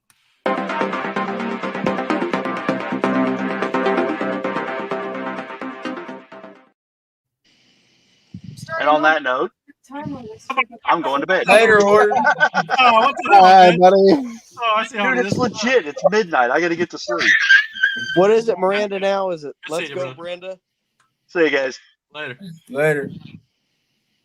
All right, so He said hostile. hostile. It could be hostile for sure. So we've got a lot of stuff going on. Well, not as much as the last month or so. It's actually calmed down a little bit. But we got some stuff going on with. I guess Donald Trump was addressing some Christians at a Turning Point action event or whatnot, and I guess Democrats are attacking him for it. He basically insinuated that Christians vote for me this time because you'll never have to do it again. And Democrats basically took that as him saying, "Oh, well, that means he'll never allow another election again." Let's listen to what his full thoughts were in context. Good. Can't hear what he's saying. We can't hear it, Eric. Oh, you can't? Nope. It's turned up all the way. Hold on. Let me check something real quick. Could hear nothing? Nope. No. Let me try something else here. Technology's not been our friend tonight. It's not been our fit the last 2 weeks. All right, let me know about now. You know what? It'll be That's fixed. it, yep. It'll be fine. You won't have to vote anymore, my beautiful Christians. I love you, Christians. I'm a Christian. I love you. Get out. You got to get out and vote. In 4 years, you don't have to vote again. We'll have it fixed so good you're not going to have to vote. So they took that as in he meant, well, you get in, I'll get in. There'll never be another election. That's not what he said. No, that's what they made it out to be. That they know that's not I'm what he gonna meant. interject something real quick. Proceed. In his first term, they were talking about obviously fixing the voting system. Originally, I heard that it was going to go through the post office and they were going to be in charge of it. Mm-hmm. And, one person, one vote. But it would be like a blockchain type, inhackable system. And I think that's what he's referring to. You won't have to get out and vote again. Oh, I get what that'd be interesting. I get, and you probably have to change it if like you changed your party. What do you mean? Like the Like mailman? It'd be like an app or- situation. I would assume. Yeah, more like a digital type of app or system that you would do through the postal service. The only problem with that is I worry about fraud in that case. But I know, but Yeah. we know every branch. There's already fraud. I know. The swamp needs drained, Yeah. and things Yeah. need to be fixed. If you and can clean that up and then if you secure it up. guys haven't heard, last weekend I think it was, he was in the Bitcoin conference. That speech, him and RFK. If that doesn't make you go buy Bitcoin, I don't know what will. Yeah. Something big is going to come with Bitcoin. We'll have to wait and see how that That goes. goes kind of in the same sense as the digital voting type software, I guess. This just goes to show. I mean, Trump was basically, joking around, talking about, you don't have to get out and vote anymore. It'll be fine. You do it this one time. It's cool. And of course, he's the one running. If he's not going to run again, he's not going to work. He's not going to care about your vote at that point. He's just talking to the Christians and saying, we just want you to come out and vote. Because believe it or not, Christians, as a statistic, normally don't get out and vote much. I don't know why that is, but they don't. They need to more often because if they did, we probably have things more along Christian values in this country. And a lot of people probably don't like that, but that's what this country was founded on. But it just goes to show that the left does not know how to take jokes with nuance and context for sure, because this is something that's kind of been going on for a while. And this is one of those where even Bill Maher took out of context on his show not too long ago in reference to Jack Posobiec talking about wanting to overthrow democracy at CPAC. Listen to this. CPAC, do you know what that is? That is the conservative, what is it? Unfortunately. What is PAC? Political Action Committee. Political Action Committee. Okay. Yeah. It's their big convention every year. It's like corporations have a big convention. They have their big convention. I made jokes about it every year. I can't remember the last time we did it. It goes way back. I remember once calling it the Woodstock for the mentally impaired. He's a liberal. What do you want? But in years past, it was like the most conservative commentators and senators and governors. And okay, this year there's a guy, I've heard this name. I don't know who he is. Jack Posobiec. Jack Posobiec, not Sort of Prosobiec. like a roundtable discussion. It's a convention. They have these things. This is a quote. "Welcome to the end of democracy. We are here to overthrow it completely. We didn't get all the way there on January 6th. But we will endeavor to get rid of it." Am I missing an irony here? Am I missing a joke? Or is it Yeah. it seems now they are saying the quiet part out loud? Yeah. That they are not. This is SEPA. This is Republican conservative, their big convention. And you have a guy like this and the crowd is loving it. Welcome to the end of democracy. We're here to overthrow it. January 6th. These are all talking points. So Listen to the response. Thoughts? It's scary. Thoughts on that? Bill, that was a joke about Trump making a joke about being a dictator day one in office. That is an ironic take on how the liberal that was media my question. Am I missing the irony? Conservatives, I think so. Yes, it's a joke. Really? But yeah, and I think more to the Really? point. Okay. To you, Bill, and to Keep your day job, Jack. They won't even let her talk. So, well, yeah. Well, I mean, because she's basically making him look like an idiot here. Is why.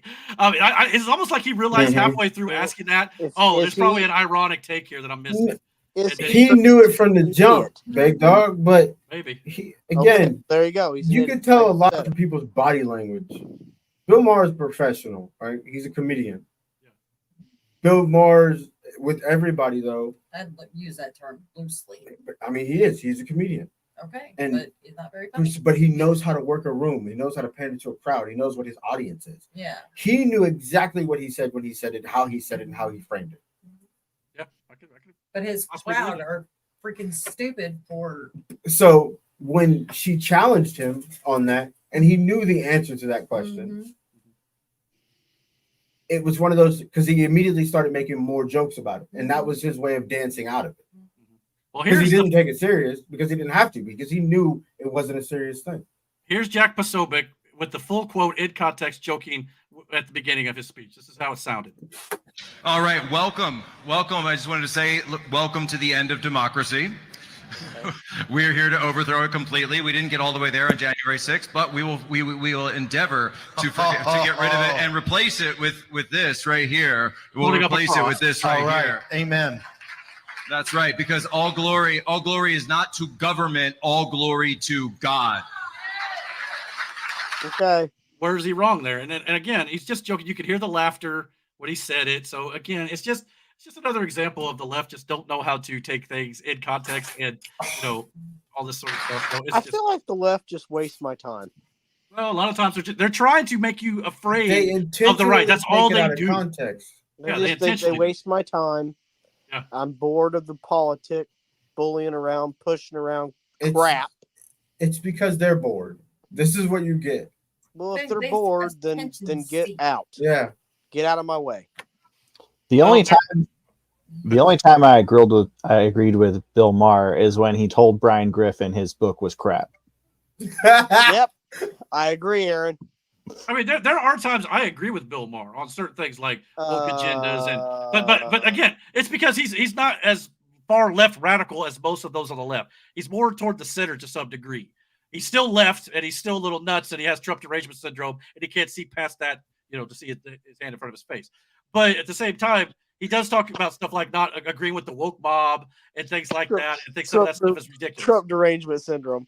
Well, that's what it is. He hates Trump. Probably because he sued him, even though he claims it wasn't the case. But that's probably why. There's a personal vendetta there. But at the same time, he says certain things that I agree with. But most of the time, he's just an idiot. That's just my opinion. If there's a personal vendetta, then your opinion is thrown out immedially. Well, we also got Donald Trump. I guess he made an appearance that made waves this week with the, NABJ? I can't remember what that stands for exactly. But it's National Association of Black Journalists, if I'm not mistaken. And I guess the moment he sits down, which, by the way, let's remember in context here, he had waited 35 minutes for this to start. Kamala Harris was also supposed to be there. She was not. And the black journalist, again, it has nothing to do with their race. It doesn't matter. This journalist, immediately, as soon as he sits down, just starts berating him about what he said in the past. Let's listen to this. I think it was appropriate for you to be here today. You have pushed false claims about some of your rivals, from Nikki Haley to former President Barack Obama, saying that they were not born in the United States. Now, I've not heard the Nikki Haley part of that, but obviously there's a lot of debate about whether or not Barack Obama was born in Kenya. So I don't know if that's actually false. So if he said that, he's just stating what other people have at least wondered about. He right? offered it was a lot of money for him to prove that it was real. Okay. That was way back in 2012. Well, She continues on a few more things. I'm going to kind of debunk a little bit here. Which is not true. You have I told think his birth certificate is forged. Yeah. Well, yeah, that's the speculation for sure. Well, that's where I went with that. So there you go. And the nurse that can prove it died in a plane crash. Right. Yep. Yeah. Which is not true. You have told 4 congresswomen of color who were American citizens to go back to where they came from. Now she's referring to the squad. He has told Rashida Tlaib, Alexandria Ocasio-Cortez, Ilhan Omar, and Ayanna Pressley, all of which have pushed radical anti-American ideologies and agendas. It's got nothing to do with their race. Oh yeah, that's what he said. He said that if you don't like America, get out of town, go back to your own country. That's what he said, and he's not wrong. So again, she's trying to paint him as a racist here. That from the jump. You have used words like animal and rabbit to describe black district attorneys. That's Again, not true. It's got nothing to do with them He's being taking black. that out of context. It's because they're bent and corrupt. That's what he's talking about. He's not talking about their race again. You've attacked black journalists, calling them a loser, saying the questions that they ask are, quote, stupid and racist. That's because they were bad journalists. Bad. And some of the questions, the way they frame them, could be racist, as a matter of fact. This is bad journalism all around. Yeah, this journalist right here is a bad journalist, much like her, who don't care about the truth, but instead she's framing questions as a gotcha here. This is a framed interview. You've had dinner with a white supremacist at your Mar-a-Lago resort. So that one, he had a person named Nick Fuentes over to Mar-a-Lago. But again, according to Trump, he said that he came with Kanye West to Mar-a-Lago, and Trump said he had no idea that this guy was going to be coming with Kanye. So in that regard, I think he said he met him, but again, it doesn't mean he supports it because he was at his resort. That's all. And Joe Biden backed a fucking KKK Grand Wizard. What are we talking about? Joe Biden literally gave a eulogy to a former leader of the KKK. So, and look how respectful he is. He's not interrupting. He's not. Not yet. He's not losing his cool. He's not interrupting what she's saying. He's not saying anything. He's just taking it all in. Yeah. So she started off by attacking him here. She's about as bad as Caitlin Collins, who was basically trying to fact check Trump the entire time. Last time he was on CNN with her. But again, the fact checks that they try to fact check him on are not actual fact checks. So here we go. This is his response. So my question, sir, now that you are asking black supporters to vote for you, why should black voters trust you after you have used language like that? Well, first of all, I don't think I've ever been asked a question so in such a horrible manner. First question. You don't even say, hello, how are you? Are you with ABC? Because I think they're a fake news network, a terrible network. And you hear all those black people cheer? It's disgraceful that I came here in good spirit. I love the black population of this country. I've done so much for the black population of this country, including employment, including opportunity zones with Senator Tim Scott of South Carolina, which is one of the greatest programs ever for black workers and black entrepreneurs. I've done so much, and and I say this, historically black colleges and universities were out of money. They were stone cold broke, and I saved them, and I gave them long-term financing, and nobody else was doing it. I think it's a very rude introduction. I don't know exactly why you would do something like that. And let me go a step further. I was invited here, and I was told my opponent, whether it was Biden or Kamala, I was told my opponent was going to be here. It turned out my opponent isn't here. You invited me under false pretense. And then you said, you can't do it with Zoom. Well, where's Zoom? She's going to do it with Zoom, and she's not coming. And then you were half an hour late, just so we understand. I have too much respect for you to be late. They couldn't get their equipment working or something was Mr. President, wrong. I would love I think if you it's can a answer very the question nasty on your rhetoric question. and why you I believe have that answered black the voters question. should trust you with another I 4 have years. been the best president for the black population since Abraham Lincoln. So why would he answer the question if the way you framed it was just to make him look bad? I mean, he's not going to dignify that with a response. I mean, nor should he. I love Donald Trump. But the left and Democrats are trying to frame this as he's treating this black journalist terribly, and he's being racist to her and not giving her respect that she deserves. Well, if she'd have showed him respect, maybe he'd showed her some. You know why I like Donald Trump? Because he tells you how it is. Yeah. I mean, here's another thing. He just does. He tells you how it is. I'd have been put off by that whole bitch. I'd have cussed that bitch out. I was like, who the fuck is you talking to? Like, He's holding back here, most likely. Especially a former president, I might add. bro, that's why I said what I said. I ain't got it in me. I couldn't do it. No. There's way too many incidents. You guys had normal conversations with me. You know how I am when I feel disrespected. The shit You that call I them normal conversations? Like, bro, there's no way I'm gonna let you disrespect me to my face, let alone on national TV. You about to feel every piece of that, and y'all can say what y'all want to after that, because I really don't give a shit. Now, those on the left were trying to say, well, the reason why there's a 35-minute delay, it's not what he said what happened. It's because they said that Trump was in the back trying to tell them not to fact check him during this whole thing live, which is absolutely ridiculous. But even if it was, maybe it's because he realizes your fact checks are absolutely crap, because your fact checks are not fact checks. I mean, let's be honest here. If you want to know how I know that, you think I'm lying. Well, we mentioned earlier on the show that last week how Trump will talk about the truth, and Democrats will lie and say Trump is lying, and the media will merchandise the lie and report it as fact. Trump claims that that's fake news. Then they add the so-called smear to the long list of supposed Trump lies that the media themselves fabricated. This is the Democrat playbook. It's Democrat 101. And if you don't believe me here, here's Nancy Pelosi talking about how they use the wrap-up smear to smear their opponents. It's a self-fulfilling prophecy. You demonize, and then we call it the wrap-up smear. If you want to talk politics, you call it the wrap-up smear. You smear somebody with falsehoods and all the rest, and then you merchandise it. And then you write it, and they'll say, see, it's reported in the press that this, and this. So they have that validation that the press reported the smear. I can't believe this bitch actually said this out Why loud. did she say that out loud? And smear that we made. And it's a What was the question? Is she a minority leader? I don't know. This is a while back. This is a few years ago. Yeah, this is It like, still doesn't matter. Like, what was the question? it sounds like she's training people to me. Yeah. Like she's trying to tell reporters how to report the news. That's what she was probably trying to say. And she's flat out saying that they will lie, that you guys will run it and print it, and everybody will then start to believe the lie, and then you start to pass it off as fact because the media reported it, so it must be true. That's what's happening to Donald Trump. It's been happening to him for like 8+ years. This woman has the audacity to stand up there and say that and stand in front of an American flag. That pisses me off. With a smile on her face for the most part. That just makes me mad. Yeah, that's as casually as talking to a serial killer and he explains you how he does his murder. Yes. And then they expect everybody to believe everything they say about Donald Trump. So, it's just stupid. Apparently, Donald Trump was also talking at this NABJ panel about Kamala Harris and why at least he didn't think that she was always black. Let's listen to that. Kamala Harris is only on the ticket because she is a black woman. Well, I can say, no, I think it's maybe a little bit different. So I've known her a long time indirectly, not directly very much. And she was always of Indian heritage, and she was only promoting Indian heritage. I didn't know she was black until a number of years ago when she happened to turn black, and now she wants to be known as black.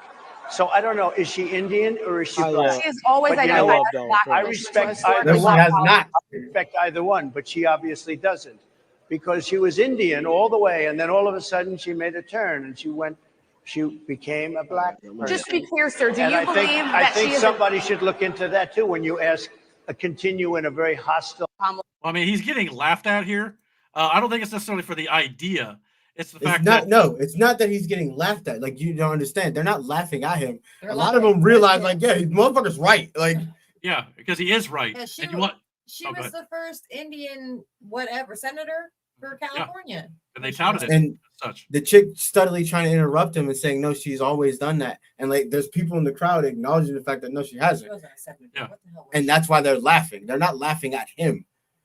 Well, You that's know what what the I'm left is saying? trying They're to make you believe that they're They laughing at acknowledge him. the fact that, like, yes, that's the way it's framed. No, not only that, That's he's not the joking case. when he says, well, she's never always been a black lady. Then she became a black woman. So that's kind of a joke. Like, well, obviously, you just can't become something different. There But are what he's talking about is comedians how called she marketed for herself that. as an Indian, and now she's marketing herself as a black woman to get the vote, to pander to black people, which is racist as shit. But that's what she's doing. So, Remember, Elizabeth Warren tried it too. Yeah. She claimed I to be mean, Native in American. all fairness, if you can transition genders, why not transition races? Yeah, well, they think that's wrong, but apparently transitioning genders is perfectly okay. That's somebody's phone. What was it? Okay, anyway.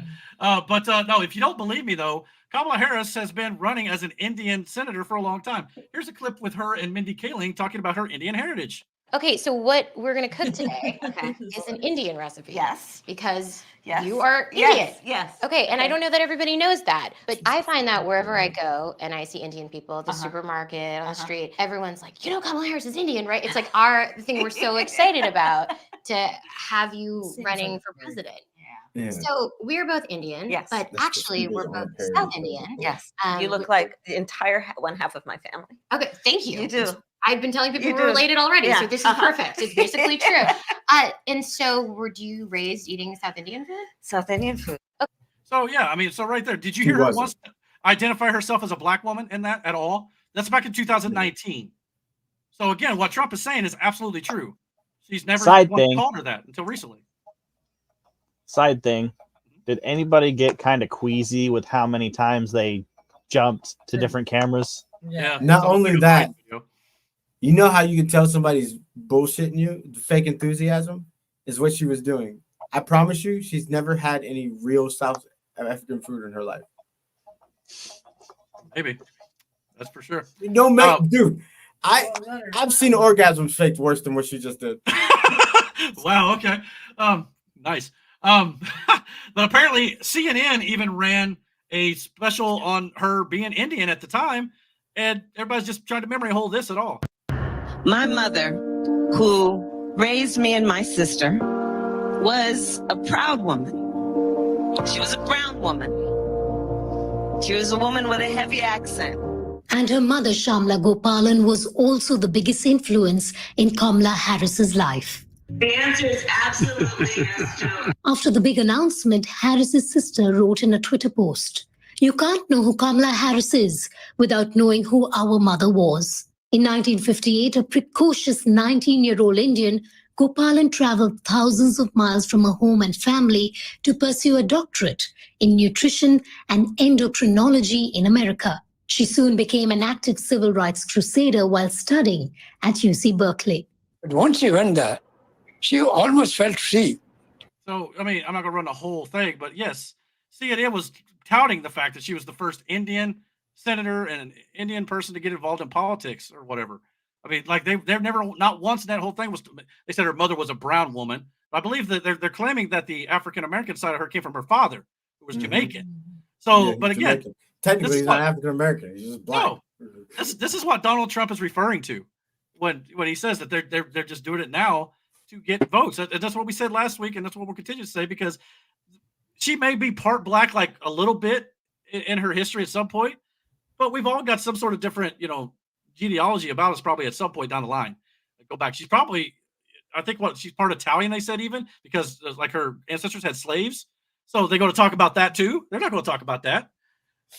But, okay. So, yeah, apparently JD Vance was getting race baited about Kamala Harris. So let's listen to what he had to say about it. Comments yesterday to the National Association of Black Journalists, where he said that Vice President Harris is, quote, all of a sudden black. As a father of 3 biracial children, did those comments give you pause at all? They don't give me pause at all. Look, all he said is that Kamala Harris is a chameleon. She goes to Georgia 2 days ago. She was raised in Canada. She puts on a fake Southern accent. She is everything to everybody, and she pretends to be somebody different depending on which audience she's in front of. I think it's totally reasonable for the president to call that out, and that's all he did. I mean, look, she's running as a tough on crime prosecutor, even though she implemented open border policies. She's saying that she wants to support the police, yet she wanted to defund the police just 3 years ago. Yep. It's totally reasonable to call out the fact that she pretends to be somebody different depending on the audience she's talking to. And he's right about that. I mean, she's just pandering and I know people who do that This now. is how Joe Biden ran. He just pandered to whoever he talked to. So when she goes in front of black people, she's like, using this like black dialect to try to just to pander to him. It's just ridiculous. Listen, I do that. Okay, I know it's a thing because I do it, and it's not that I'm doing it to, I don't know, trick people. It's you're more comfortable with what you know, what you're used to, right? So my mannerisms and the way I talk to a colleague of ours at work who is also black, I don't talk to you Well, no, that's a lie. I talked to you and Aaron crazy. But I there was noticed that there one are some mannerisms, but I think that also deals with the comfortability of me and that person. So you could say in a sense that like I may be more comfortable in the way I talk to you two, and so you guys get the ultimate version of me, and I give that person that we know at work something that he's more comfortable with, being the same, skin tone and all. You get what I'm saying? I guess I don't know why you'd have to do that, But it's not that I do it consciously. It's just slip in and out. You know what I mean? I got you. Well, she's doing it. I think Eric felt the kind of way. He doesn't. She jealous. overblows it. Feel a little jealous, Eric Eric? is mad jealous. No, I just He couldn't is. understand why. His feelings hurt. It's cool, man. Don't worry Doesn't about bother it. me. And I'm not replacing him. You know what I'm saying? I mean, he's not a replacement. You know what I'm saying? So you ain't got to worry about it. Don't pull a Tony. Don't pull a No, Tony. I do. No, but anyway, apparently, if you notice, Kamala Harris has not been given. Kamala Harris has not been given any speeches that are not pre-written. She's not taking questions from journalists because they're actually hiding her like they did Joe Biden. But apparently, yesterday she did go off script finally for once, and it sounded about as much as what you would think it would be. Is about what about as well as you'd expect. This is just an extraordinary testament to the importance of a president who understands the power of diplomacy and understands the strength that rests in understanding the significance of diplomacy and strengthening alliances. This is an incredible day. You know, it just sounds like a third grade student giving a book report on a book she didn't read. That's what it sounds like. Why did she look at her like that? I don't know. Why's his face like that? Why is he? His eyes is shifted. So, but yeah, this is why Kamala Harris isn't going off script. It looks like you thought, well, was that poop? Yeah. Because I mean, yes, she's like almost 60 or is 60 now, but she doesn't have the excuse that Joe Biden does to being stupid.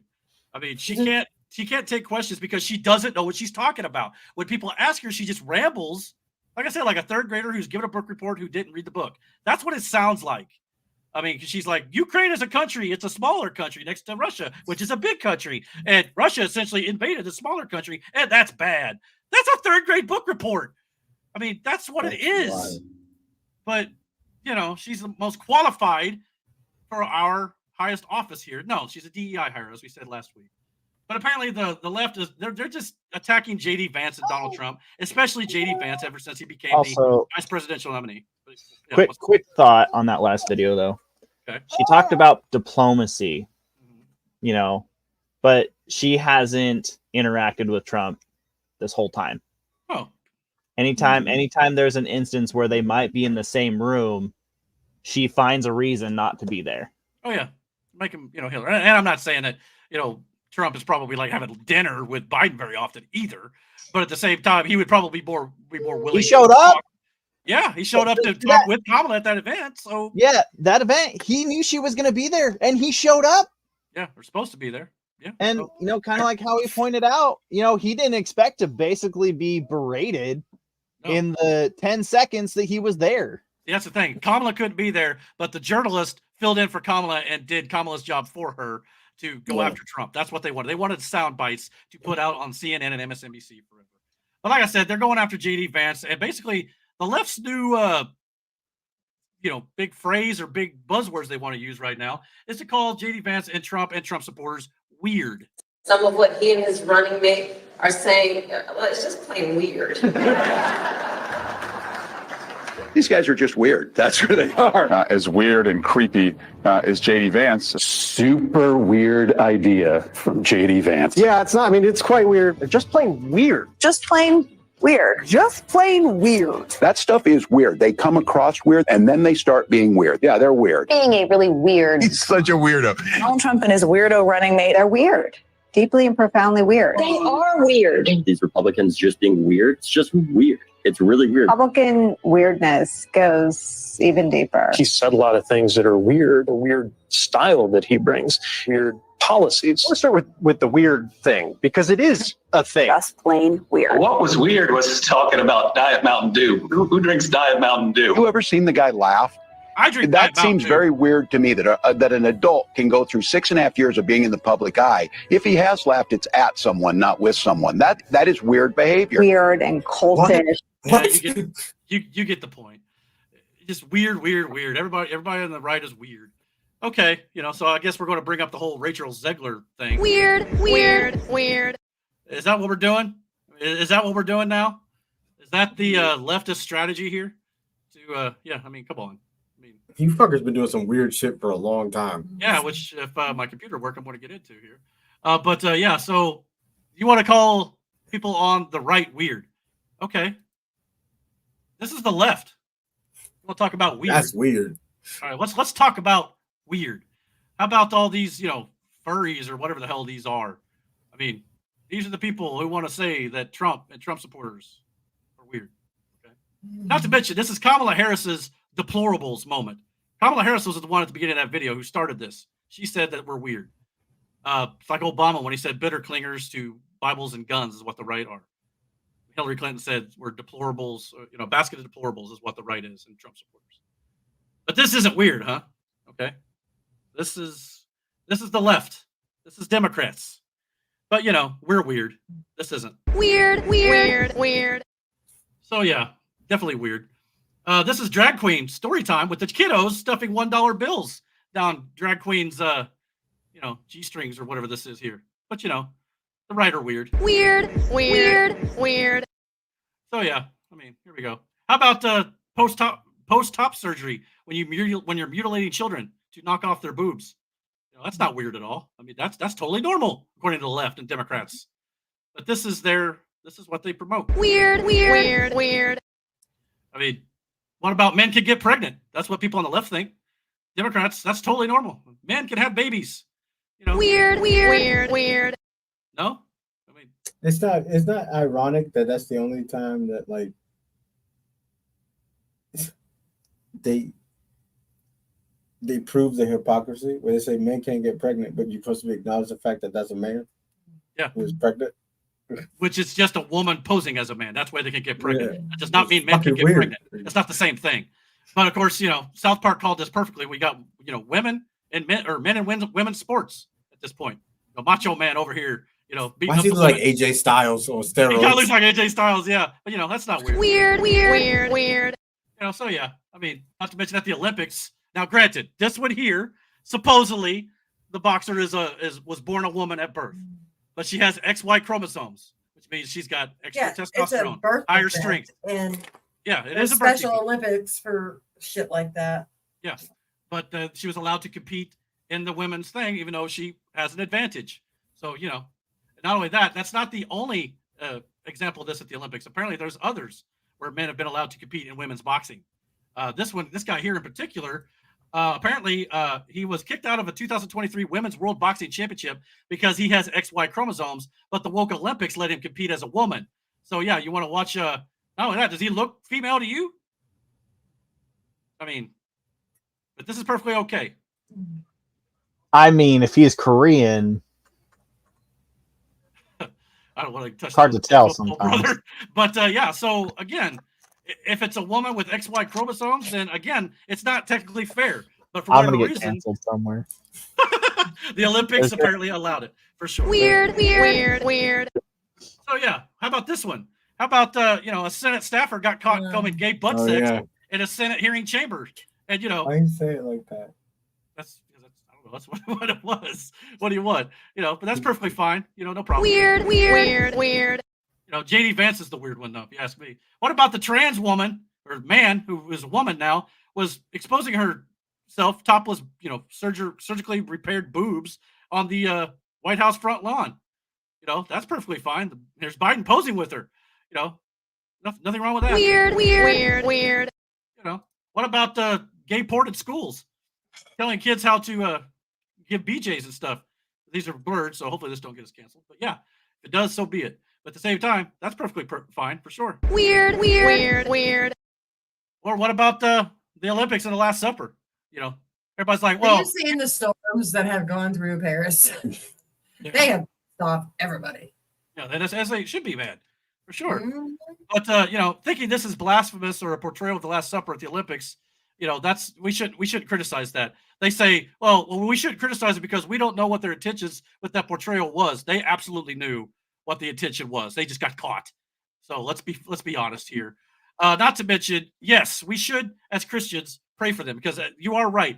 Jesus would love them anyway. But here's the thing: we should pray for their souls. But I'm not saying you should support most of those athletes as well. You should, because there's a lot of good athletes who are good Christian people, or just good athletes in general. Because they I told Marina, what sucks is you have these athletes who literally work their whole life to get to the one time every 4 years that they can show off that they are the best at their chosen sport.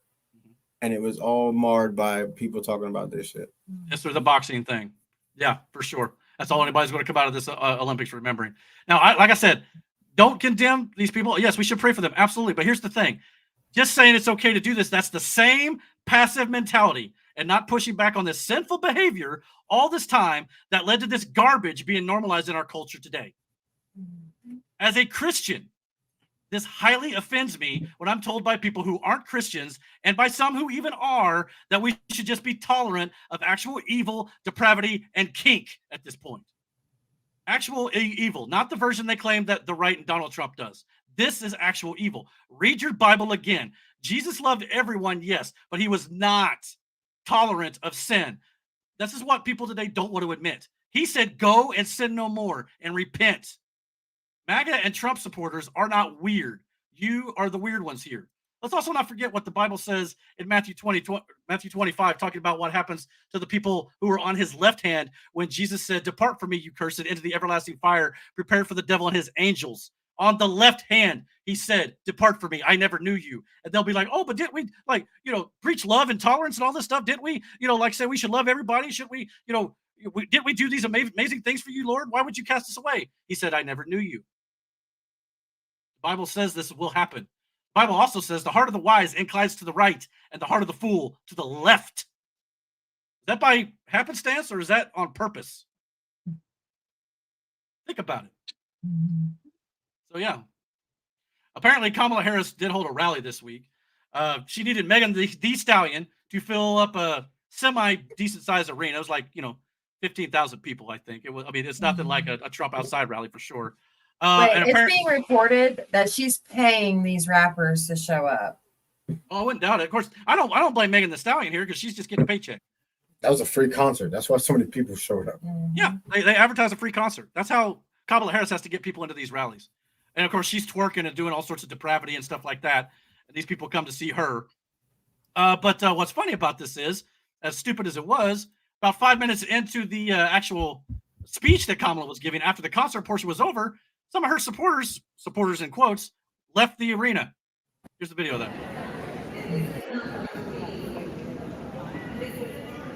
Just here for a concert. After the concert was over, well, we're gone.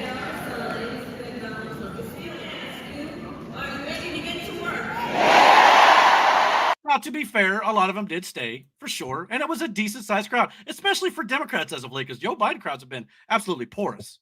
But it just makes you think, were these people there because of the concert? There was another one that said they bus in the homeless to fill the seats. They give them some food, a little bit of money, and they bus them in. So, I'm sure the left likes to say the same thing about Donald Trump rallies as well. Oh, he's paid them to be there to make it look like he's got all these supporters. Fair, because they stand out there for hours. If they're getting paid, they fucking deserve it. Yeah. Oh shit, they stand out there for like half the day. Sometimes, yeah. Yeah. So, just interesting to think that maybe they were just there for the concert, or some people were leaving. You can't act like they weren't because they were. Apparently, she was also endorsed by somebody named Quavo. Any clue who this guy is?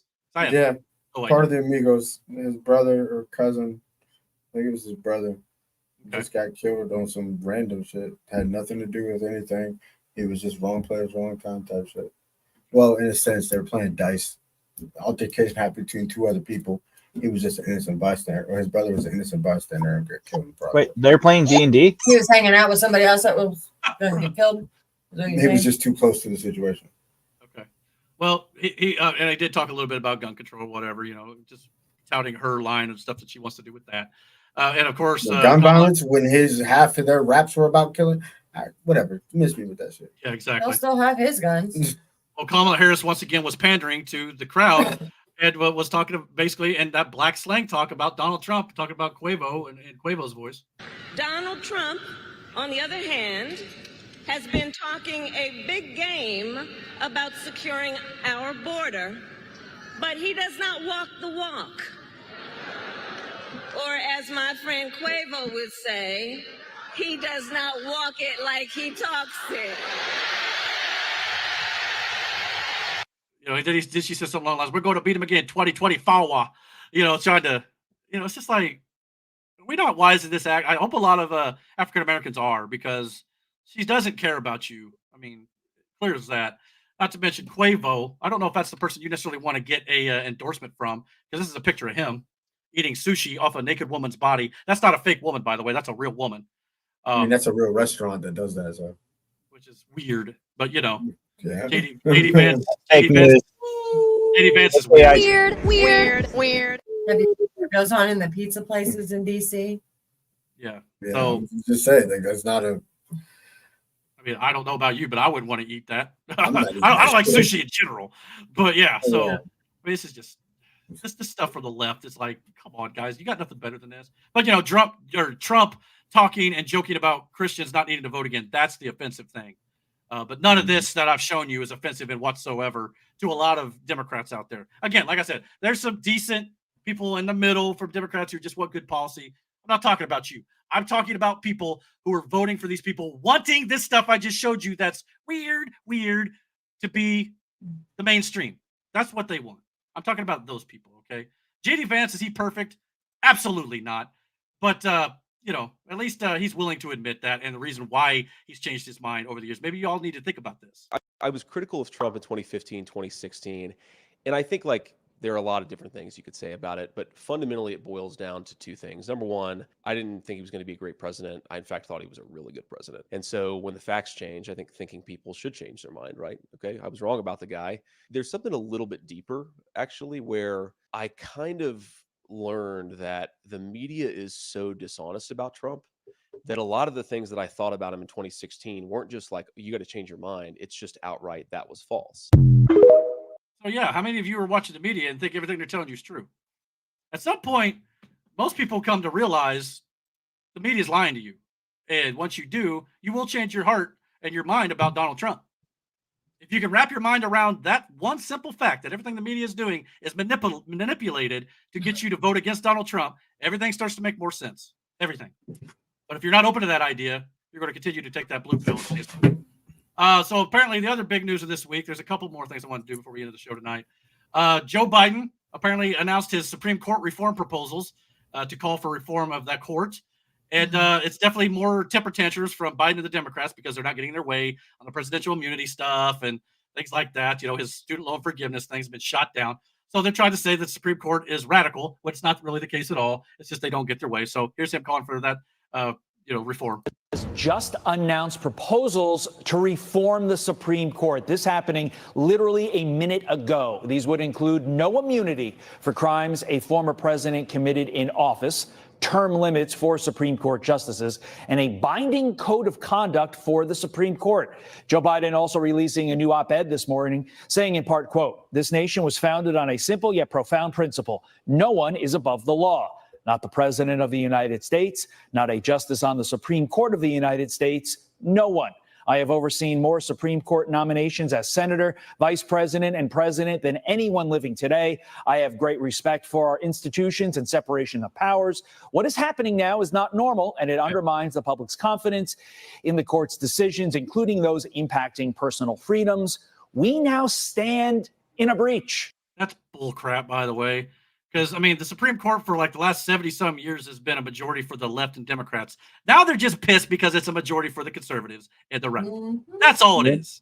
They're not doing anything that's unconstitutional or wrong or, a breach or, whatever the left and Democrats and Joe Biden are trying to say.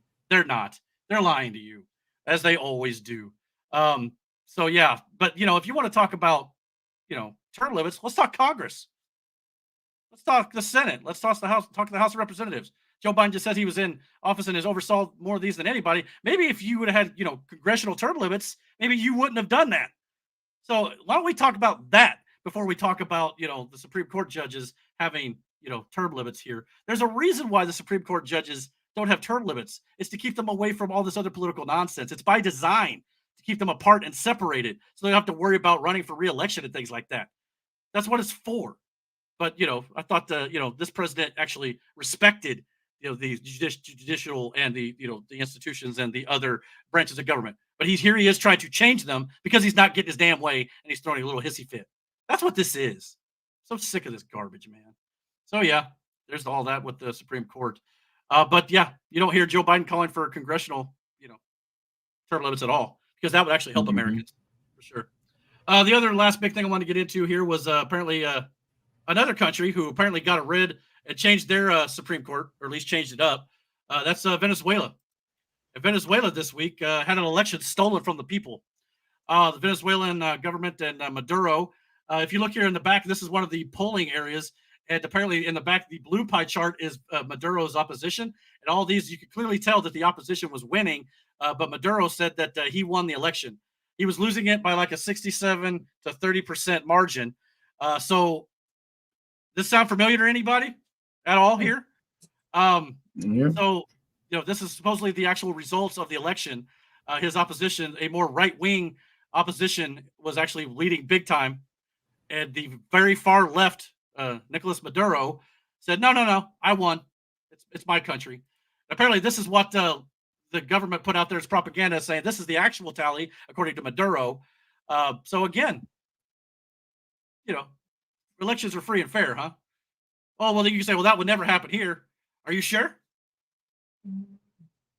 This is the graph of the way it went in the USA and in Venezuela. Do you notice a similarity here? I mean, Maduro was literally shutting down poll places and stuff with his government. He's sending out his military and his police force to actively stop election observers from watching ballots get counted. Here's a little clip of that. And they use the same machines that we do. Yeah.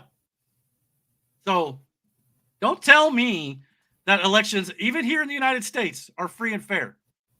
They're not. They're not safe, guys. Until we get this figured out, we get actual voter ID laws for all 50 states, paper ballots, things like that. I think that's the best way to do it. But yeah, this is happening in other countries. And, now supposedly, I don't know how true, you can read this one of two ways. I'll say this. This is a tweet from Kamala Harris. Kamala Harris stated, the United States stands with the people of Venezuela who expressed their voice in today's historic presidential election. The will of the Venezuelan people must be respected. Despite the many challenges, we will continue to work toward a more democratic, prosperous, and secure future for the people of Venezuela. Now, you can read this one of two ways. She sent this out when this first happened. You could say that she was congratulating Maduro with this because we need to respect the people and they voted Maduro. Or you could say she's using this. Now, we found out a few days later a little more about it, and that, he stole the election, and maybe she's saying we need to respect the people of Venezuela. But when she put this out, a lot of people thought she was congratulating Maduro. So take it for what you will, but that's at least something to contemplate there. And of course, with all this going on, Venezuela, descended into chaos. I don't need all the audio here, but there's people, burning stuff down. Obviously, these people are trying to fight back to get their country. You can vote your way into communism, but you can't vote your way out. You're going to have to fight your way out. That's just the way it is. I mean, it's sad to see that these people have to literally do this, and they're fighting against the military. They're trying to, say either accept these results or too bad, or in some cases are getting people shot. So yeah, here's a video of protesters who were literally shot at by their local police, and they had to scatter. So yeah, this is happening in other places, guys, but you think it can't happen in the United States? Okay, just continue to think that. Does this not look like some of the riots and the BLM riots and things over the last few years? Stuff that's been going on at the Capitol? Yeah. I know it's kind of scary, They were but there protesting today about having illegals being able to vote. yeah. So this is another video of a military shooting someone at close range. Shooting civilians who dare to object to the election in Venezuela. Mm. So all of you out there, communism would work here in America. Socialism's a great idea. We should do it like the Venezuelans. Still thinking that? I mean, this is what's coming to America if we don't get this election right. I mean, because the policies that Joe Biden and Kamala Harris, they promote aren't communistic, are socialistic. This is what's coming down the future here if we don't get it together here, guys. So yeah. If I can get this back out. Man, my computer's being stupid tonight. Yeah, so anyway. So what are your thoughts on that so far? I mean, yeah. Yeah. We gotta start paying attention to shit. Yeah, I agree. So yeah, this is a picture of Venezuelans who have taken to the street to protest this election result because we all know it's stolen. I mean, we have the photos, we have the proof. They're literally like holding ballot boxes away from the people so they can't see the actual results. So yes, that didn't happen here exactly like that. At least that we know. Damn near. But you think they can't do it? They can, and they will. Especially if it's to keep somebody that's supposedly Hitler out of the office, right? So yeah. Not to mention, we got so a video here of Venezuelan people literally throwing money in the dumpster because that after so much inflation and hyperinflation that's been caused by the left-wing policies, the money's worthless.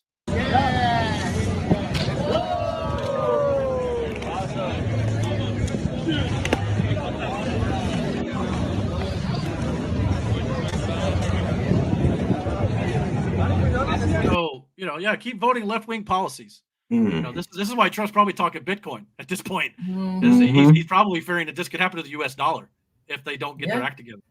So, just think about it. Not to mention, speaking of the Supreme Court being changed in, Venezuela to kind of suit the dictator there. Another thing that Venezuela did that Kamala Harris wants to do? They took away guns.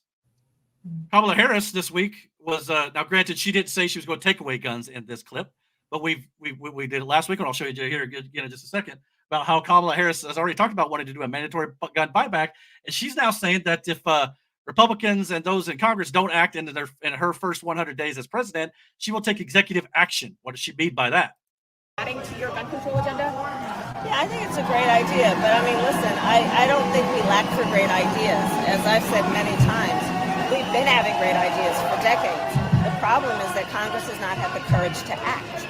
And that is why, from the beginning, I have said, my agenda includes attempting to get Congress to act, but if they don't within the first 100 days of my administration, I'm going to take executive action.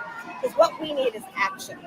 And she may be talking about more restrictions or whatever, but when you couple that with the fact that we know that in the past she's talked about mandatory gun buyback, it makes you at least think a little bit. What would you do about the millions of specifically assault weapons that are already in circulation? What do you do about those? Well, there are approximately 5 million, to your point, Craig. We have to have a buyback program, and I support a mandatory buyback program. It's got to be smart. We got to do it the right way. So are they trying to disarm us so they could do exactly what's happening in Venezuela right now?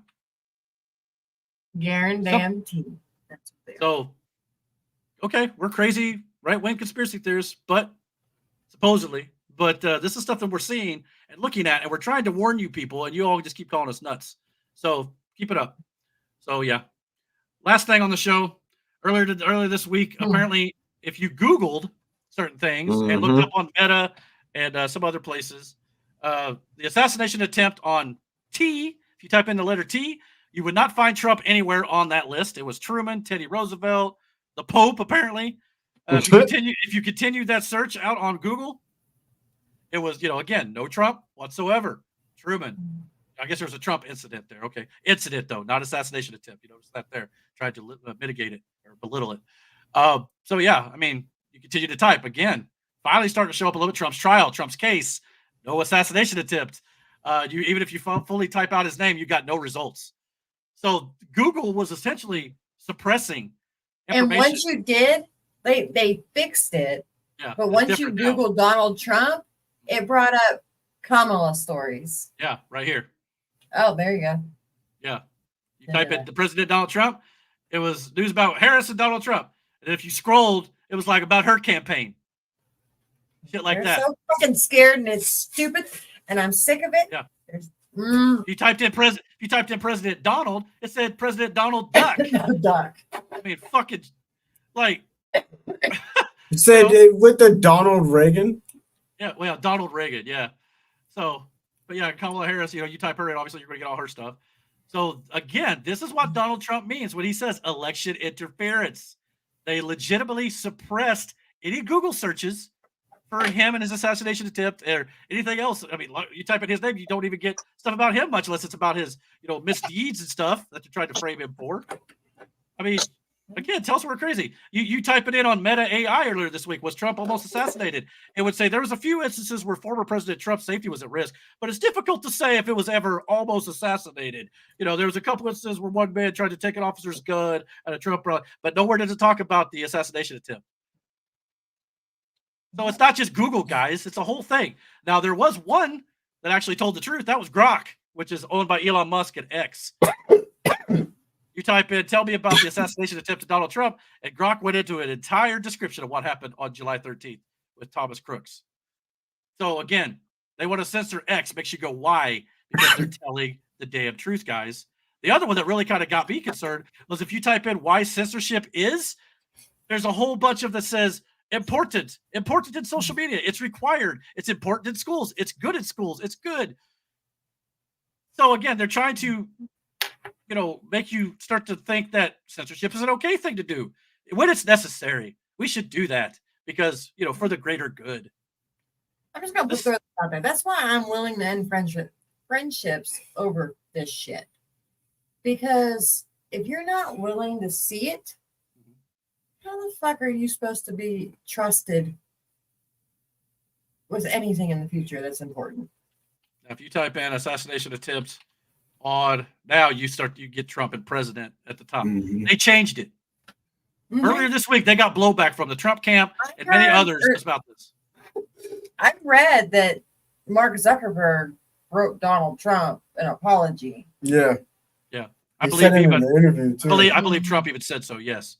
But the fact that it happened at all makes you go, why? Yeah. Makes you go, by the way, I'm still here. I noticed. I was like, oh, God, there's Aaron. Yeah. So, and not only that, they were also censoring images of the Trump assassination attempt where he raised his fist because all it does is help Donald Trump. It doesn't hurt him. So I think you can find those now if you type in Trump assassination, if I'm not mistaken. But again, at the beginning of this week, this was all not available. Look up images. Okay, so they've got a few in there. Oh, and the things with the Secret Service, and oh my God. Yeah. That whole story is wild. We could be here another 2 hours just talking about that shit. Mm-hmm. And of course, now that it's it's been corrected, everybody's gonna be like, oh well, that didn't happen. They didn't try to censor that stuff. No, they did. Memory hole it. Yeah. Yeah, they're gonna memory hole it. They're gonna act like it never happened. They do that to make us people on the right seem like we're crazy. Exactly. Because we try to look up this information to be informed, and it's not there. But then when the left decides, okay, I'll try to take a look at it, it's there. Yeah. For them That's to find. why you screenshot and save everything. Well, they're doing it right now with Kamala Harris because her immigration, border policies and things like that she did with Joe Biden, it makes her look bad. So they're going back in and actually editing articles about her being the border czar and things like that. That was 1,000% true. They're going in and now taking that away and saying, no, see, that never happened. You guys are crazy. No, we have screenshots. We have videos of it. Like Nancy Pelosi said, they have them wrapped around their fucking. The media is an arm of the Democratic left-wing party at this point. Mm-hmm. So if you're watching the news, get off of it. If it's not obvious, every time Camilla says something that is negatively reflected on Trump, the news media runs with it like instantly. Mm-hmm. And all of them say the freaking same word. Like we just showed in the clip where they were saying, oh, left people are weird. Weird. But of course you can say that we're weird, but that just depends on which side of the fence you're standing on. Mm-hmm.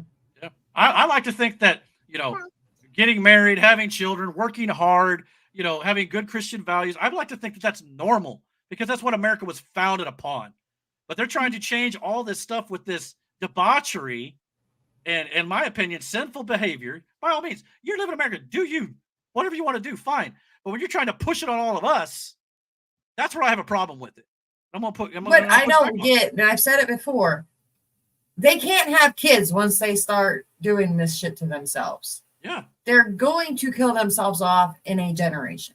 Yeah. Like, can you imagine being those people? I don't know how many years it'll be. It'll be a long time. But looking back on this, going, boy, these people were freaking crazy. Mm-hmm. Because they're not going to have people to pass down their values to if they can't have, you could I guess adopt, but at the same time, they're not all going to ascribe to your nuts or your crazy ideologies. Well, that's why they're in the schools. They got to indoctrinate your kids because they know that the people that are voting for them won't have kids. Mm-hmm. It's like an instance I had at work, gotten an argument with somebody at work who basically said that marriage is pointless and blah, blah, blah. But this person has never been married. Yeah, so how would you know? You know, I've never been married, but I can see the value in it. And they got really upset with me, but it's like my parents were in an unhappy relationship. But that doesn't mean that when I got married, I wanted to be in an unhappy relationship. And I'm not. I'm in a very happy relationship. And so you can see the bad behavior of your parents and be like, I don't want to do that. I'm going to make it better. Yeah. But instead, most people in this younger generation, they see a bad relationship from the marriages in their lives and be like, oh, well, marriage is just not for me because they all just end in tragedy.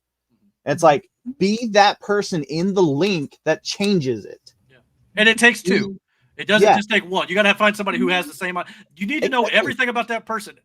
And I'm single, but at the same time, I'm just saying, if I were to get married, I would make sure I know exactly how we're going to raise kids, what your politics are. I want to know everything. Now, granted, you can't know everything before you're married. I understand that too, probably. Yeah. But at the same time, you need to know as much as physically possible. Don't just jump into a marriage, expect it to work out. I think you need to take your time. And those of you who take your time, I think you'll be rewarded for it in the end because at least you know each other better. So. I think people expect, I mean, we're kind of going on a rant on marriage here a little bit, but I think people expect out of marriage to have that stereotypical fantasy marriage where everything just works out. It's all hunky-dory. You never fight. Everything's great. You know, the grass is always green. But that's not the case. You're going to have arguments. Yeah. You're going to have disagreements on stuff. You know, things are going to change. The bodies are going to change. You know, you have to understand that me and my wife had this discussion about physical attraction and how, like, that is an important element in a marriage. But another on my side of it, I was thinking, you know, that you have to have that physical attraction, but once you grow in a relationship, in a marriage, that physical attraction does not become as important. No, you fall in love with the person on the inside, not what's on the outside. Yeah, and I think that's the way it should be, because that, like you said, that will change. It's nice, don't get me wrong, you know, it'd be nice to have someone who's like, you know, a 10 or something like that, but it's not always the case. You know, it doesn't matter as long as it's good on the inside. That's just me, and like I said, I'm speaking from a singles perspective, but that's the way I always like to look at it. But the fact that the left likes to say that that's a weird thing to do. Oh, having kids is, you know, you should go have abortions all the time. So that way you can focus on your career and enjoy and live your best life. Maybe someone's best life is literally being married and having kids. And maybe it is making their husband a sandwich in the kitchen if they want. That's being a good partner. And it should go the other way too. You know, but they want to say, like, you know, just traditional marriage and stuff and the way the traditional structure is a bad thing. It's not. Some people want to do that. You know, but they want to say, well, JD Vance is for that, so that means he doesn't care about people who ain't like him and married. Not necessarily true at all. So. No, we've been married together 17 years. Yeah, it's been work. Wasn't easy. Yeah. Nothing good ever having is easy. It's always the hard stuff is what's worth having. As long as you commit yourself to one another and don't just run off, you know, just commit and stay through the good and the bad. That's what marriage is for. But people nowadays, they've lost that sense of morality. They want to say that they're the moral high ground over there on the left. Say, oh, it's okay. No, it's not. They take everything and twist it. The world is upside down. So anyway, it's ridiculous. So I guess that'll do it for us this week here on the channel. This has been a long show. I'm gonna try to maybe focus on my goal is to eventually get this deck back below like 2.5 hours. I would love for that to be the case, but obviously we kind of get off on tangents and stuff. So we'll try to work on the amount of topics we have every week and maybe try to structure this better. But hopefully we'll do this, continue moving forward, and we'll be able to get all this bugs worked out. We're still kind of early here on the channel, so we'll get it all figured out. You guys got anything else to say before we head out tonight? No. No, other than Deadpool was a great fucking movie, and y'all should go see it. Absolutely. Yeah. So hopefully we didn't spoil it for those of you who didn't want it spoiled, but we tried to warn you as best we could. We had a little technical difficulties early on too, but if you've not seen it, go check it out. It's a great film. So for sure. All right, guys. Well, we'll get out of here this week. We'll probably be back in 2 weeks. I'm out of town next week, so just so you guys know, we'll be having the episode number 20 in about 2 weeks' time. Until then, guys, comment below. Let us know what you guys thought of the show and all these topics we talked about. And don't forget to hit that like and subscribe button. Until then, guys, take care. God bless. Bye. Later.